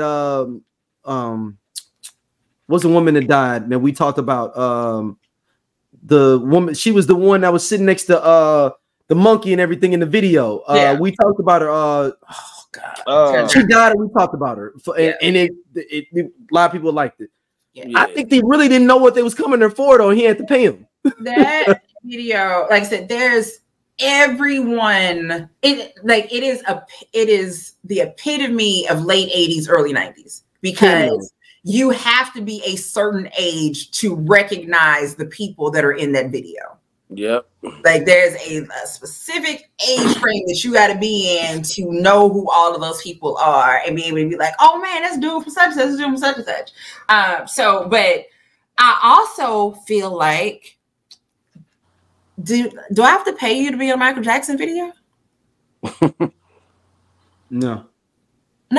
I don't have to pay you to be in a Michael. So that's it. Then that's the other option. Is that Michael Jackson is doing this video and he wants you to come and be in it. I'm on my way. So you're not like, you don't have to pay them to be in it. Like people are going to come just because. So like what we said with Thriller, I mean, I don't know how much Nola Ray got paid, but with you had to pay the dancers and makeup. Makeup was what probably was the makeup. But they like, hey, we're gonna rent out this area in LA and we just gonna do it at night. Nobody gonna be tripping off of it. Yeah, because it was like they had the same makeup artist from American Werewolf in London, right? Yep. So that's where the money went. Have you been looking at this list, Stacey? I Get Lonely was $1 million from Janet. I see that. TLC Waterfalls, I get that because I guess being out. Waterfalls. I can see them being location for that. Expensive, like But I Get Lonely. What was so expensive about that? I don't know. That really jumps out. Like, what was it so expensive about that? Janet and Nelly is $1 million video for Call on Me. That was what? These must be people personal fees, man. This can't be the actual production. That was what? 06, 05, 06. Call on Me is 06. Yep. Drake's God's Plan is $1 million damn near. Didn't he give out $1 million throughout the video? We said it's gonna. I think it's gonna cost you $1 million to do a video anyway. I think like it's weird to say that there's a threshold, but I feel like $1 million video isn't what it was back in the day. Like, yeah, in 1983, if you'd have said this cost $1 million, it'd been like, whoa, what the fuck? Like, are you kidding me? You putting this on NBC? Hey, this better premiere after the Cosby Show. And then the other fucking part of that is shit. That's where money for Mike stuff. Well, because you have to buy that airtime, right? Yeah. You got to buy that airtime. So, well, it's not Super Bowl, so it probably ain't fucking cost that much. Like you're getting these specific, so you're interrupting Fresh Prince, or like right after Fresh Prince, right? After the Simpsons, Fresh Prince, right? And then, but who you got to call? You just call up Quincy and just tell him what you want to do, right? Like when I'm just thinking about money wise, or it's Michael Jackson. Michael Jackson wants to debut his new video on your network. and then so somebody's like, okay, we're gonna do it during this day, after this break or whatever, at this time, etc. But like I said, even getting somebody to greenlight it, who's gonna say no? Who says no to Michael at that point? Who says no to Michael Jackson? And even if you were going to say no, or even the fact that it came on after Fresh Prince, that's Quincy. Yep. Like Quincy probably made that decision. So it's the not the food, not Ready or Not by Fugees. Yeah, you said I was going to say the same thing. I'm sorry, like that's what. Like I'm sorry, if y'all think that I just lost my train of thought, it's because I looked over and I saw that, and it was like my mind. I couldn't wrap my head around it. Like what? Okay, I guess. But yeah, videos. The fact that Scream, like I said, Scream was 7 million, and then but there was another. Madonna's Die Another Day was 6.1. No, 2. Yeah, I just can't imagine somebody even trying to do another video that cost that much. And so shit, Black and White was 4 million, and that had a lot of tech stuff. But it was with the mold of the faces and all that. Yep. All right. So 30th year anniversary of New York Undercover. Yeah, I'm still trying to go to Natalie's. Hey, that's my dream, is to have a club like that. That's the club I want to go to. Yeah. Like that is the vibe. Go have a drink and listen to some music. Right. And just know, like, watching TV as a kid, the club experience of what you thought it was going to be versus what you experienced. Man, I thought I was gonna be like Strictly Business. And, right. Either everybody is like literally the whole night, everybody just kicking it, or you had that lounge effect. So you had that Natalie's, or you had what's the place I'm thinking of? Like on Love Jones, the coffee shop. On Martin. Yeah, like exactly. Like, or even like on Love Jones, like being able to sit there and, you know, it might be somebody might be on the mic, but get you some wings, a little drink, and chill out. And that's what I thought that my club experience was going to be. It's happened. I've seen it in certain spots, but that's essentially what I want it always to be. I want that, just everybody just laid back and chilling. And with New York Undercover, Escape, there's an episode with Escape on there, and they're singing the fuck is the song? All This Love. And I remember, like, I'll always remember that. And like, I just couldn't wait until New York Undercover was streaming somewhere so I could watch that episode. And now that I say that, it's like, you still ain't even done that. So I need to write that. I need to make a note for myself. That was probably like the first like drama that I got into from the beginning.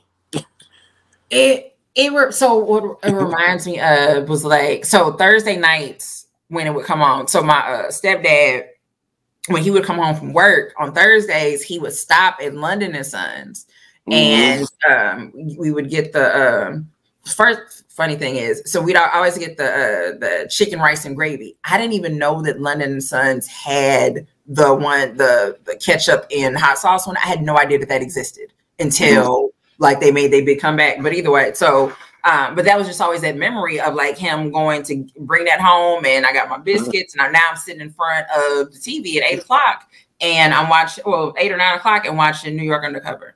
Like that's that kept me up on fashion. Because Torres and Williams, they was always fly to me, man. I was like, damn, they got the hockey jersey. I wear everything they wear but boots. Listen, first off, Stacey has loved Torres, aka Michael De Lorenzo, since the 80s, right? When he was on Head of the Class, I loved him.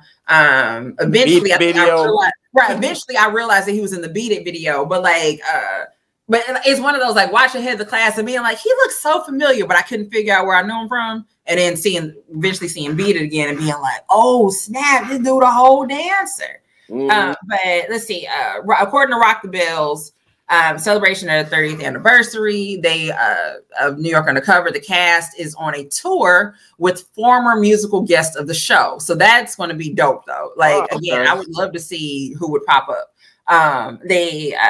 So Malik Yoba put on an IG post that we're going on tour as a cast with musical guests from the show to celebrate with you.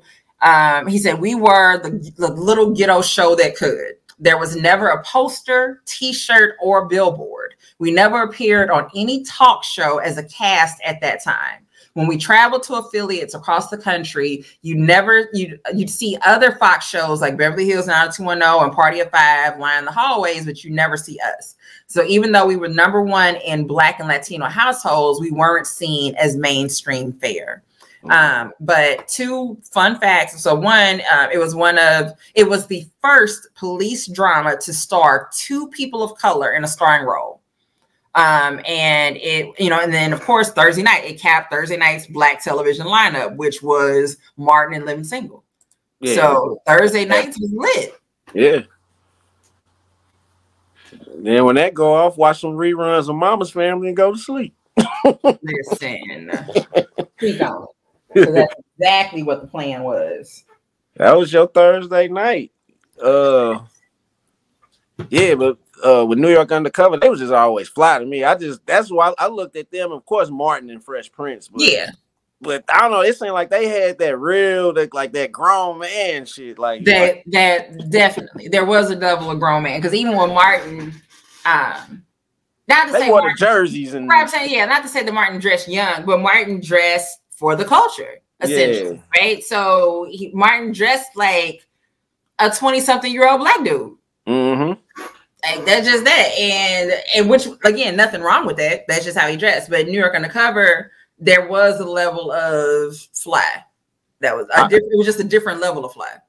I was so into it.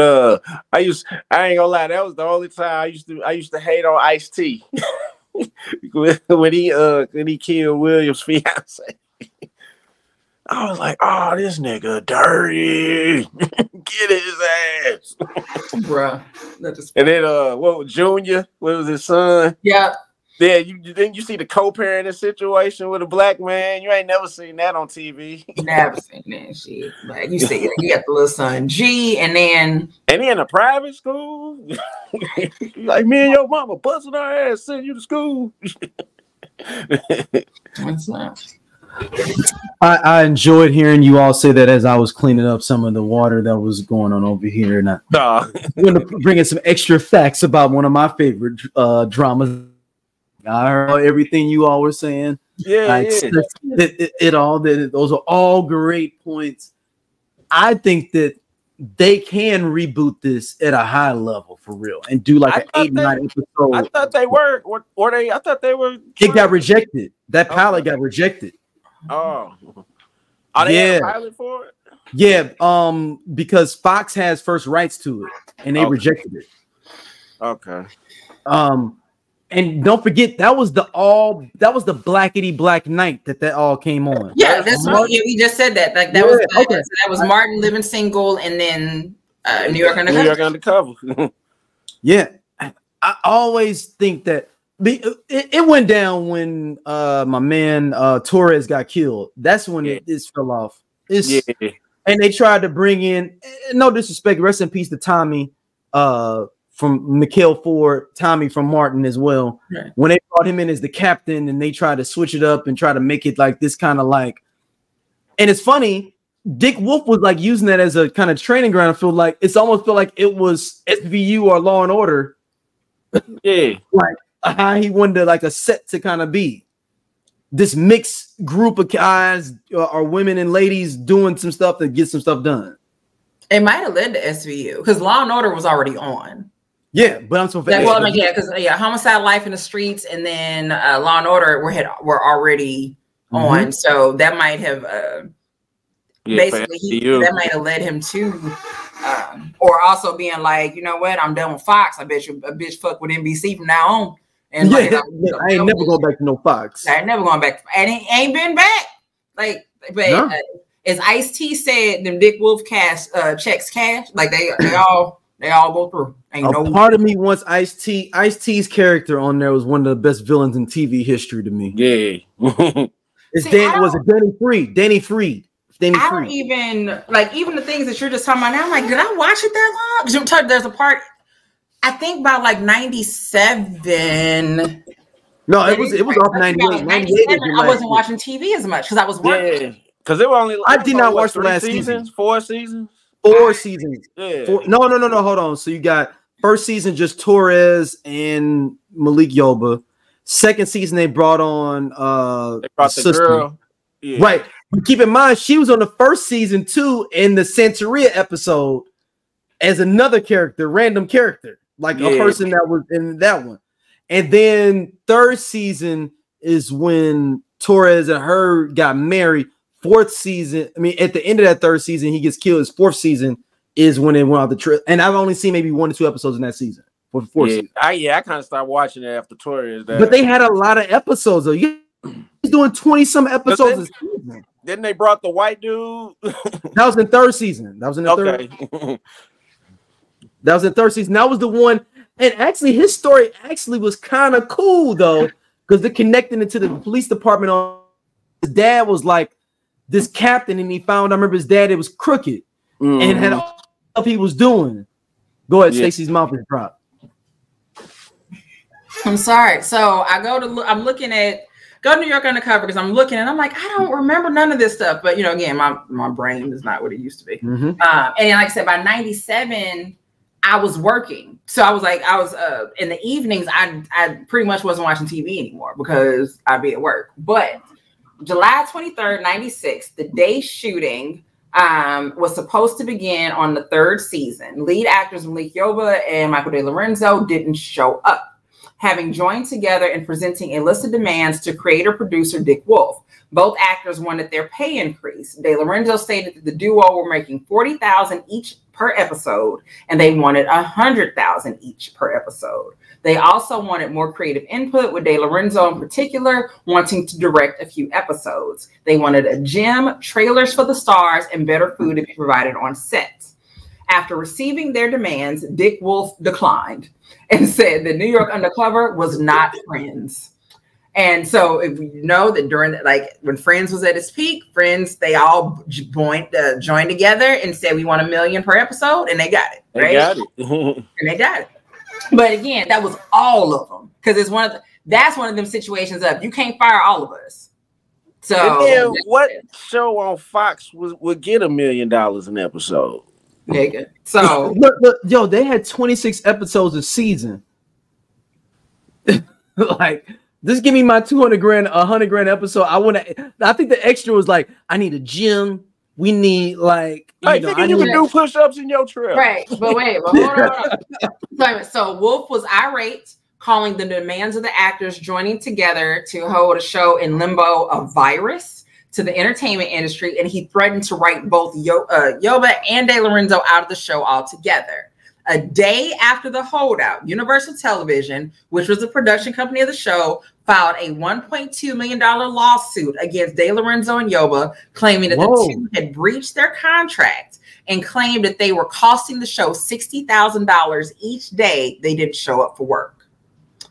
After 3 days, the holdout ended and the two actors returned back to set with their demands unmet and continued the terms of their original contract. However, tensions lingered between De Lorenzo and executive producer Wolf, and towards the end of season 3, De Lorenzo's character, Detective Eddie Torres, was killed in a car explosion. Yoba was retained on the show for its 4th and final season. And that was real dirty work that they made him end up dating his girl and stuff. That was dirty work. Yeah. That was dirty work. Yeah, I didn't like that, man. That was dirty work, man. You can't do that, man. I'm gonna mess with my homies. Oh man, come on, man. We can't do that. Bruh. That is very interesting. Okay, before we go to our last segment, Stacey, before we get into how would a reboot go for this as we wrap this up for New York Undercover in today's time? How could we set it up? Well, we could say Michael De Lorenzo faked his death. for some reason. Like that's gotta happen, right? Yeah, they do it on Power. So. Yeah, I mean, I did something. I had to fake my death or whatever. He faked his death. He was living down in Virginia for a minute. Yeah. Got connected to the plug, and he's back. Now, do you make him show back up and Malik Yoba is with his ex-wife, or do you make people say that on it and they were acting like they were together, but she was Michael De Lorenzo, Torres? How? I don't know. I gotta go back and binge it though. I haven't watched it. Like I said, I said, the things that we're talking about, like I don't like. I definitely remember Detective Nina. I remember her character on the show. Like so we know I at least made it to season 2. Like you don't remember when the white guy came in? I don't remember. Like I literally like I remember Irish white cop. I think it's Irish white but cop. like I just do not remember like at all. So I'm gonna rewatch one day. Like right now I'm watching Soap on Tubi, so I'm very busy. Shout out to episode Biggie was on there about rappers getting killed, and then they did another episode 6-7 episodes later about him being killed. He was really on an episode about rappers shooting each other and dying. And then they redid another episode about rappers and him dying. Good gravy. Yeah. Keep your head full life full circle. So Stacey, introduce our last new segment of the show as we wrap it up. All right. So this last new segment is something I stole from NPR Politics. So there's that. It's called Can't Let It Go. So every Friday on NPR Politics, before they end the episode, everyone goes around and they talk about something that happened in the world, news, pop culture, whatever, that they just cannot stop thinking about. Like it's just stuck in there. It's living rent free or whatever. So like this week, I mean, for some people, it could be Kendrick. It could be something that's just totally random, but what is just the question of what is something that you just cannot let go this week? Kendrick Lamar. I mean, y'all already know earlier. I mean, I became a Kendrick non. I don't know. I don't even know what we're gonna call it. I need to talk to other people that we haven't came up with it as a collective. What this is called, but well, mine not really music related. It's sports related. It's it can be whatever. It's the Phoenix Suns getting swept in the first. Hey, listen, please understand on NPR Politics, what their thing is, it's usually never political. It's just other stuff, like a commercial they saw or whatever. Like it can be anything. Yeah, it's the Phoenix Suns getting swept in the first round. What about you, Stacey? What you got? There's a clip of an interview with Kane from Menace II Society, right? Tyrin Turner. And I already know what you're talking about. So it's like you don't know, Stacey is team Jada Pinkett 1, right? So that's just that. But the conversation that's being had, right? And this goes into the world hates Jada. And I always say it, the world just hates Jada Pinkett. Essentially, what the conversation is being had is that she learned about the role in Menace II Society from Tupac, right? That's essentially what was said. But Kane just can't accept that. Like he refuses to acknowledge that. And he's like, nah, she auditioned and she had to do this and another. Like all I know is, and it's like, she never said she didn't audition. She never said that she was given the role. She said she heard about the role from Tupac. Hey, Tupac put me on. Like and then the reality of that is that makes sense that she would have heard about Menace II Society from her friend. Like that makes absolute sense. And she did audition for the role. She got the role, but it's like the interviewer is talking to him, like the look on his face. Like, it was like he was disgusted by the idea of it. Like, nah, she had to audition. Yeah. She didn't say that she didn't. So for me, it's the Jada hate. Like, was that Jada's first movie?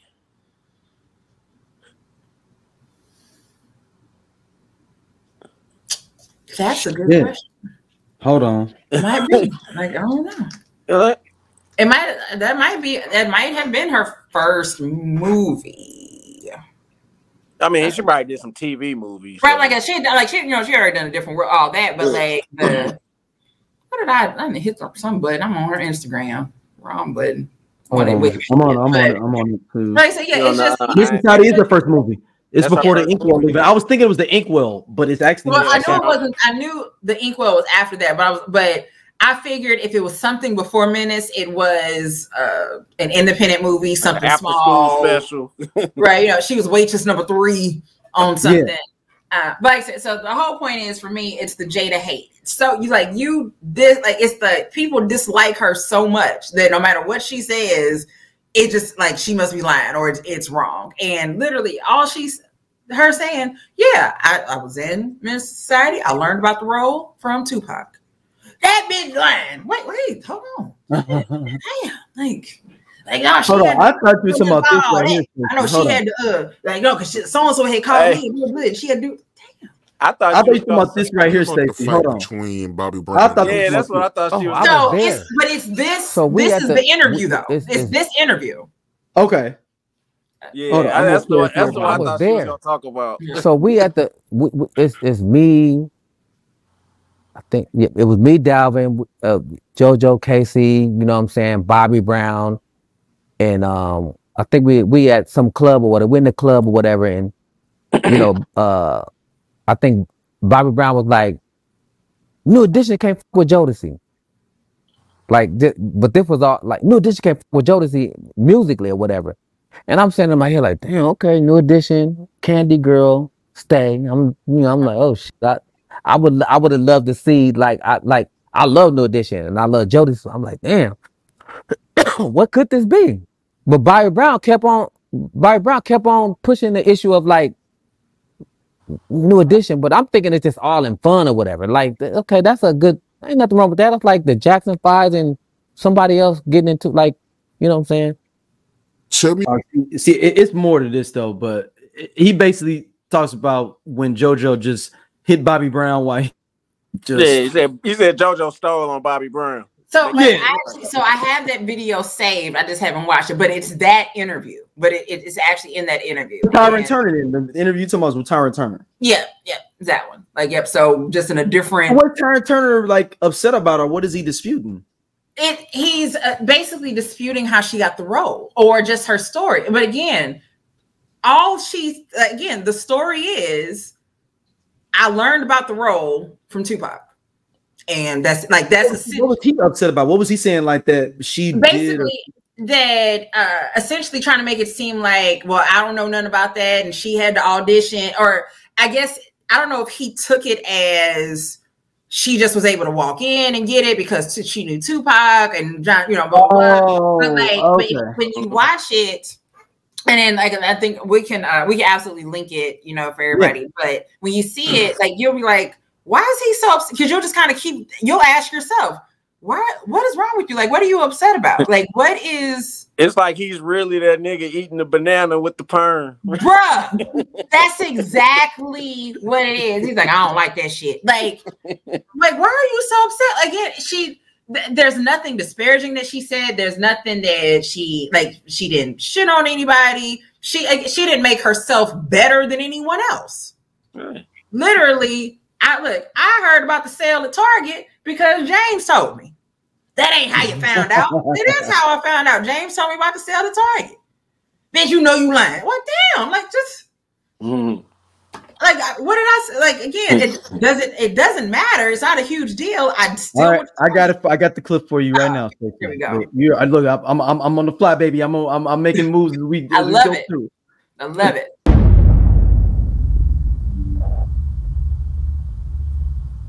You do know that Pac is the only reason why Jada was in that movie, right? And what movie? Menace II Society. That's not why she was in Menace. Who said that?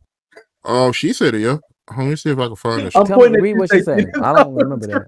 No, I'm about to show you. It's the way the dude But started off. He's like, you do know that's why she in the movie. She came. A few people came in to read to be my girlfriend. She came in and read to be my girlfriend, and we was like, that's the one. I don't know about. She wasn't a star yet to say that she's gonna be in a movie and not be in a movie. Yeah, she claims that the only reason why she was in that movie was because of Pac. That's not accurate. I'm telling you, that's not accurate. That's not accurate.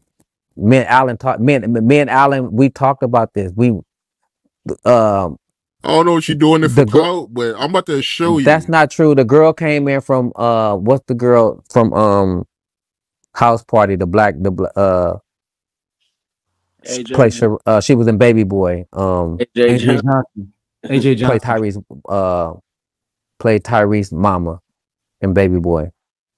Yeah, she muscular as hell now, but you talking about AJ Johnson. AJ Johnson was AJ. Hold on, stop. Let me stop. What did that have to do with anything with this conversation of him to say she real muscular now? Like that had nothing to do with this conversation.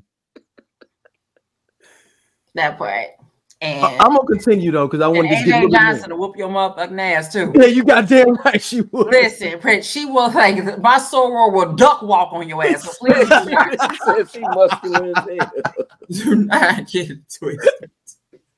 AJ Johnson came in. I think AJ Johnson came in. Jasmine Guy. They came in to be my girlfriend, and it was gonna be AJ at first until Jada came in. And then when Jada came in, I'm not trying to hate on this brother, man, but he act like it's a regular good dating show for him, though, like to be my girlfriend. Like, they came in to be my girlfriend. That part, and I honestly, Jasmine Guy. I can see her in that movie. Absolutely, there's yeah. First of all, Jasmine Guy even talks about she was mad older than all them. Period. Like. Yeah. She already talked about, like, I don't know if you saw her interview. She had an interview while she was like, me even hanging out with Pac was like, yo, we like 5-6 years. I'm 5-6 years older than you. Like, you cool, but it's like, man, it's still uncomfortable because I'm 5-6 years older than you. Right. Like you like a little brother. Right. Yeah. Hold on, we just gonna do a couple more minutes, y'all. Yeah, it's like it shouldn't. I don't think it should. This section shouldn't be that long. Just there. Me and Alan looked at each other and said, "That's it." That's real shit. Right. Nah, I hear you, man. But we're about to see right now, man. I'm about to show you this video before you can see I'm not tripping, man. Check your phone, yo. Yeah, okay, jumping ahead because I mean you've done so much. Talking about like the acting career, you make your film debut in Menace II Society. It's a hell of a place to start a film career. For sure. Talk to me about, like, did it feel like there was a group of young African-American actors that you felt like a kinship with? Absolutely. Yeah. I mean, that was the golden age of like young Black Hollywood. And I'll tell you, I got Menace II Society through Tupac. Tupac was a part of Menace II Society first, and he was the one that put me on. He was the one that called the Hughes brothers and was like, you got to meet my homegirl, Jada. You know what I'm saying? And he called me. He was like, I'm part of this movie. I really think you'd be great for this role. And I was like, word. So I went and I met them. We clicked, and so I got the role. So I'm thinking, oh, me and Pac are going to work together for our first movie, right? Of course, Pac has a falling out, right. You know, with the Hughes brothers. But what was so dope, because I was like, well, if you're not doing it, I'm not doing it. And he's like, nope, I'm not playing that game. Yeah. You need to do this film. And that was my first big break. Pac obviously often comes up in conversation with you. Do you think about him, or is it people? All right, I'm good. That proves exactly everything Stacey was saying earlier to me. She didn't say, I literally got the movie because of like it's like Tupac literally told me that I got this role. It was like, yo, they hiring down at AT&T. They paying $12 an hour. Right. They just put me on. Look, hey, I just got put on the AT&T. They paying $12 an hour. Come through. I already talked to the hiring manager. I told her my homegirl gonna come through. Come on through. And she went to the interview. Like, she applied for the job. She went to the interview and she got the job. And in the meantime, this nigga got fired for fighting on break. So, dude, that hooked me up. Trying to clock his partner in after lunch. That's what I'm saying. So, again, like I said, but I think the questioning was wrong a little bit too, because he was like, you know, the reason she got in because of Tupac. Yeah, the interviewer. That questioning was like, I heard that Tupac got her the audition, helped her get an audition. That's the better question. Yeah. Yeah, the way that he framed. Yeah, it wasn't even framing a question. It was like it was immediately like, you know, the reason that happens because this and another, and it's like that's what she said, but that's not what she said. And it could throw somebody off too. It throws you off, and I can see how he got thrown off after seeing his face. His face was like, that's why he said, "Who said that?" That's the shit you do to little kids when you see them out acting up, and you just come up to them like, you know, I know your mama. Knowing damn well you don't know him. That's exactly. Like I said, the look on his face when he was like, "Who said that?" Like he was literally shocked. But like the interviewer was instant. He's like, "I'm gonna pull up this video so you can see what she said." And it's like, well, that's what she said. Well, what she's saying, that's the only way it happened. But then when you pull up the video and literally are playing the proof of what she actually said, you're wrong. That's not like you totally made it seem like you wanted to create a controversy that doesn't exist at all.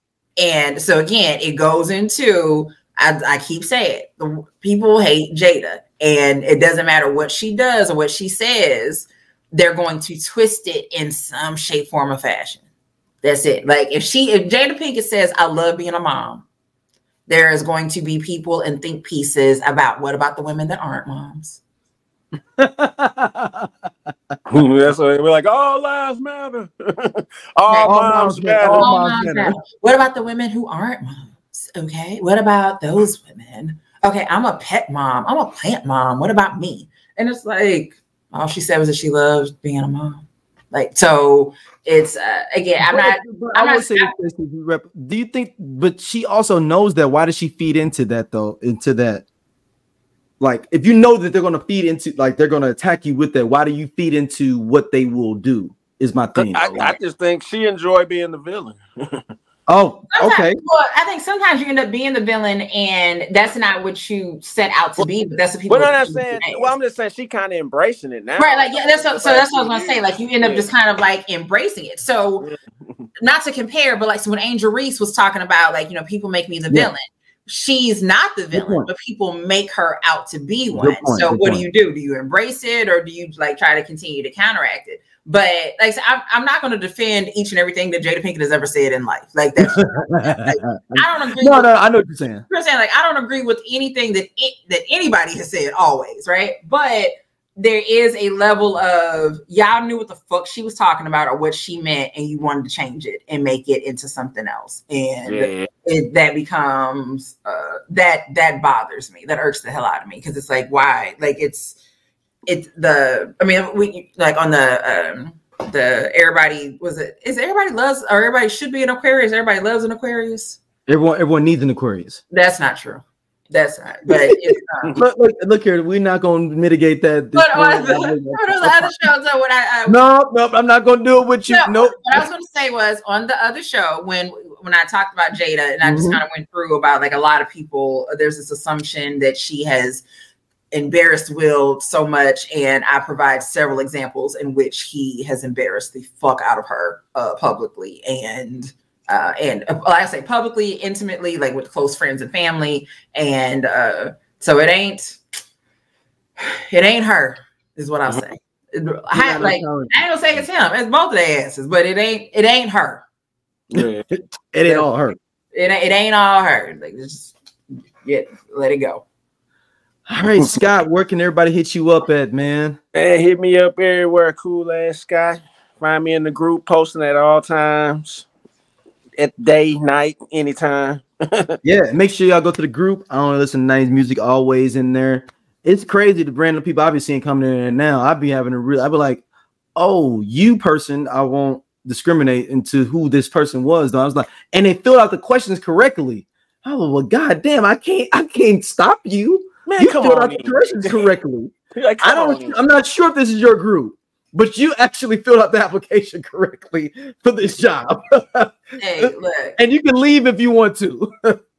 Hey, you can deny membership to whoever you want to. No. But I feel bad if somebody actually filled out and filled it out correctly, not even half-assed where they were. Have you done that? Have you rejected someone that filled out the application correctly? I don't care. My job is for a living. I manage online communities. I am literally certified to do so. I was one of the first 350 people across the globe to be a certified Facebook community manager. I don't give a damn about blocking or rejecting somebody in a group to protect the integrity of it. So if I feel like, I don't know, this person's gonna be on some BS, I will, just with letting people into a group, sometimes you got to do some digging to look and see what other. No, it was a regular person. I'll look to see what other groups you're in. I will look at your profile because I need to see the other types of interactions that you're having. And if your page is too private or too locked down, you might not get in. But what I will say is this: I haven't looked at memberships in a while, so that's that. No, it was one person. They were in strong groups. It just visually look at their picture before I looked at their page. I was like. Huh. And I went in, I'm like, wow, they talking about Keith Sweat on their doggone. And I was like, but their profile picture. You never know. Doesn't get me Keith Sweat, but they're posting Keith Sweat on their page. Hey, like I said, that's why sometimes you gotta do some investigation. Sometimes you got to go past the picture and you got to go look and investigate. So, but not I haven't denied anybody in in a while. Except that the spam was obviously spam. Yeah, spam stuff. But even with that, I haven't. If anything, them come through in a while. Yeah, there's been a slowdown, and it's going to. So as time goes on, and this is for everyone that's out there in the world, you will notice your news feed starting to change. You'll see less of some stuff, more of other things. Some stuff may get flagged. It is an election year. And during election years, especially around elections, social media platforms tend to crack down a lot more on things. So for businesses, it kind of sucks because elections are in November, and you're trying to get ready for Black Friday and Christmas and all that stuff. So you got all your sales and everything you're trying to plan, and there are some things that just there are keywords that can get triggered, and no one has a list of the words. I worked there. I don't have a list of the words. No one has a list of the words. We don't. I wish I did. I wish I could tell people you can't say there are some things you obviously can't say, but there is no list of the words. But blah blah blah. As time goes on, you're going to see those changes, and just be prepared. And before they blocking all the Black folks from being able to post. It has nothing to do with you being a Negro. It has to do with the politics. I mean, just also. Whether it's just our country is having one, there are elections that happen in other countries. And when that happens, sometimes things get, slowed down or blocked. So that is my unofficial thing to tell people. So right now we're not getting a lot of spam because there's some triggers in place. Some triggers are in place, and those will continue on. And then next year it'll be shit show again. So yeah, you'll be back good by January. We'll be back good until then. But you can still join the group. Come on in. We're just in there posting. Yeah. Stacey, where can people hit you up at? You can hit me up at Stacey Adams on all social media platforms. And if you click the link in my bio on any of them, you can check out my Amazon storefront because I have some amazing deals for Mother's Day, which is coming up. Whoa. What? Okay. What? I mean, what do you? These are real Mother's Day gifts, or is this, You can go to my Amazon storefront and you can actually click. You can click. Oh, okay. And then all right. I'm thinking that you curating a Mother's Day page. Of items. No. So you can go. Is that what you call too, Scott? So there's I was just saying because I know a few people that do the Amazon Yeah, so yeah, but that's a different level. Something you could curate your own page. Like, these are my favorite items that you should purchase. Oh, okay. Yeah, I didn't know. Yeah, it is. So I mean, yeah, that's my storefront. So like, I don't have videos on there because I'm the world's worst content creator. Worst, period. Like, but I'll make a list of some shit in a minute and post it. So there's a list of some Mother's Day items that are under $20. That your mom will actually like, that aren't like, you know, cheap stuff. I got one for when you're doing your Saturday morning cleaning, you know, turn on your old school jams and get in there and clean up the house. So all the products that I was using as I was trying to clean out my other apartment, all of those are on there. Like there's a apron that I had, and somebody was like, "Oh, where you get that apron from?" Oh, go to my Amazon storefront. Check out the storefront. That's it's on the storefront. That's it. Is that some Dawn professional degreaser? Yes, it is. You didn't even know they sold that, did you? They do. Here's the link. So for Mother's Day, get your mom that degreaser. Well, not the degreaser, but there's actual Mother's Day thing on the. I'm getting my mom the degreaser though now, just through your Amazon link. Like, oh my God, Stacey, you saw the podcast. Stacey said degreaser for you. Right. Hey, you can get I'm trying to clean this cast iron skillet. Yeah, right. Like that. So yeah, head on over there. I got things. I got stuff from kitchen gadgets to Mother's Day gifts to cleaning supplies to Bible study supplies. And honestly, my Bible study list is what makes me money. It's like everybody's going out and buying the Tony Evans Bible commentary. So, hey. Dang. Man, thank y'all for listening as always, man. We appreciate y'all and love y'all. Peace.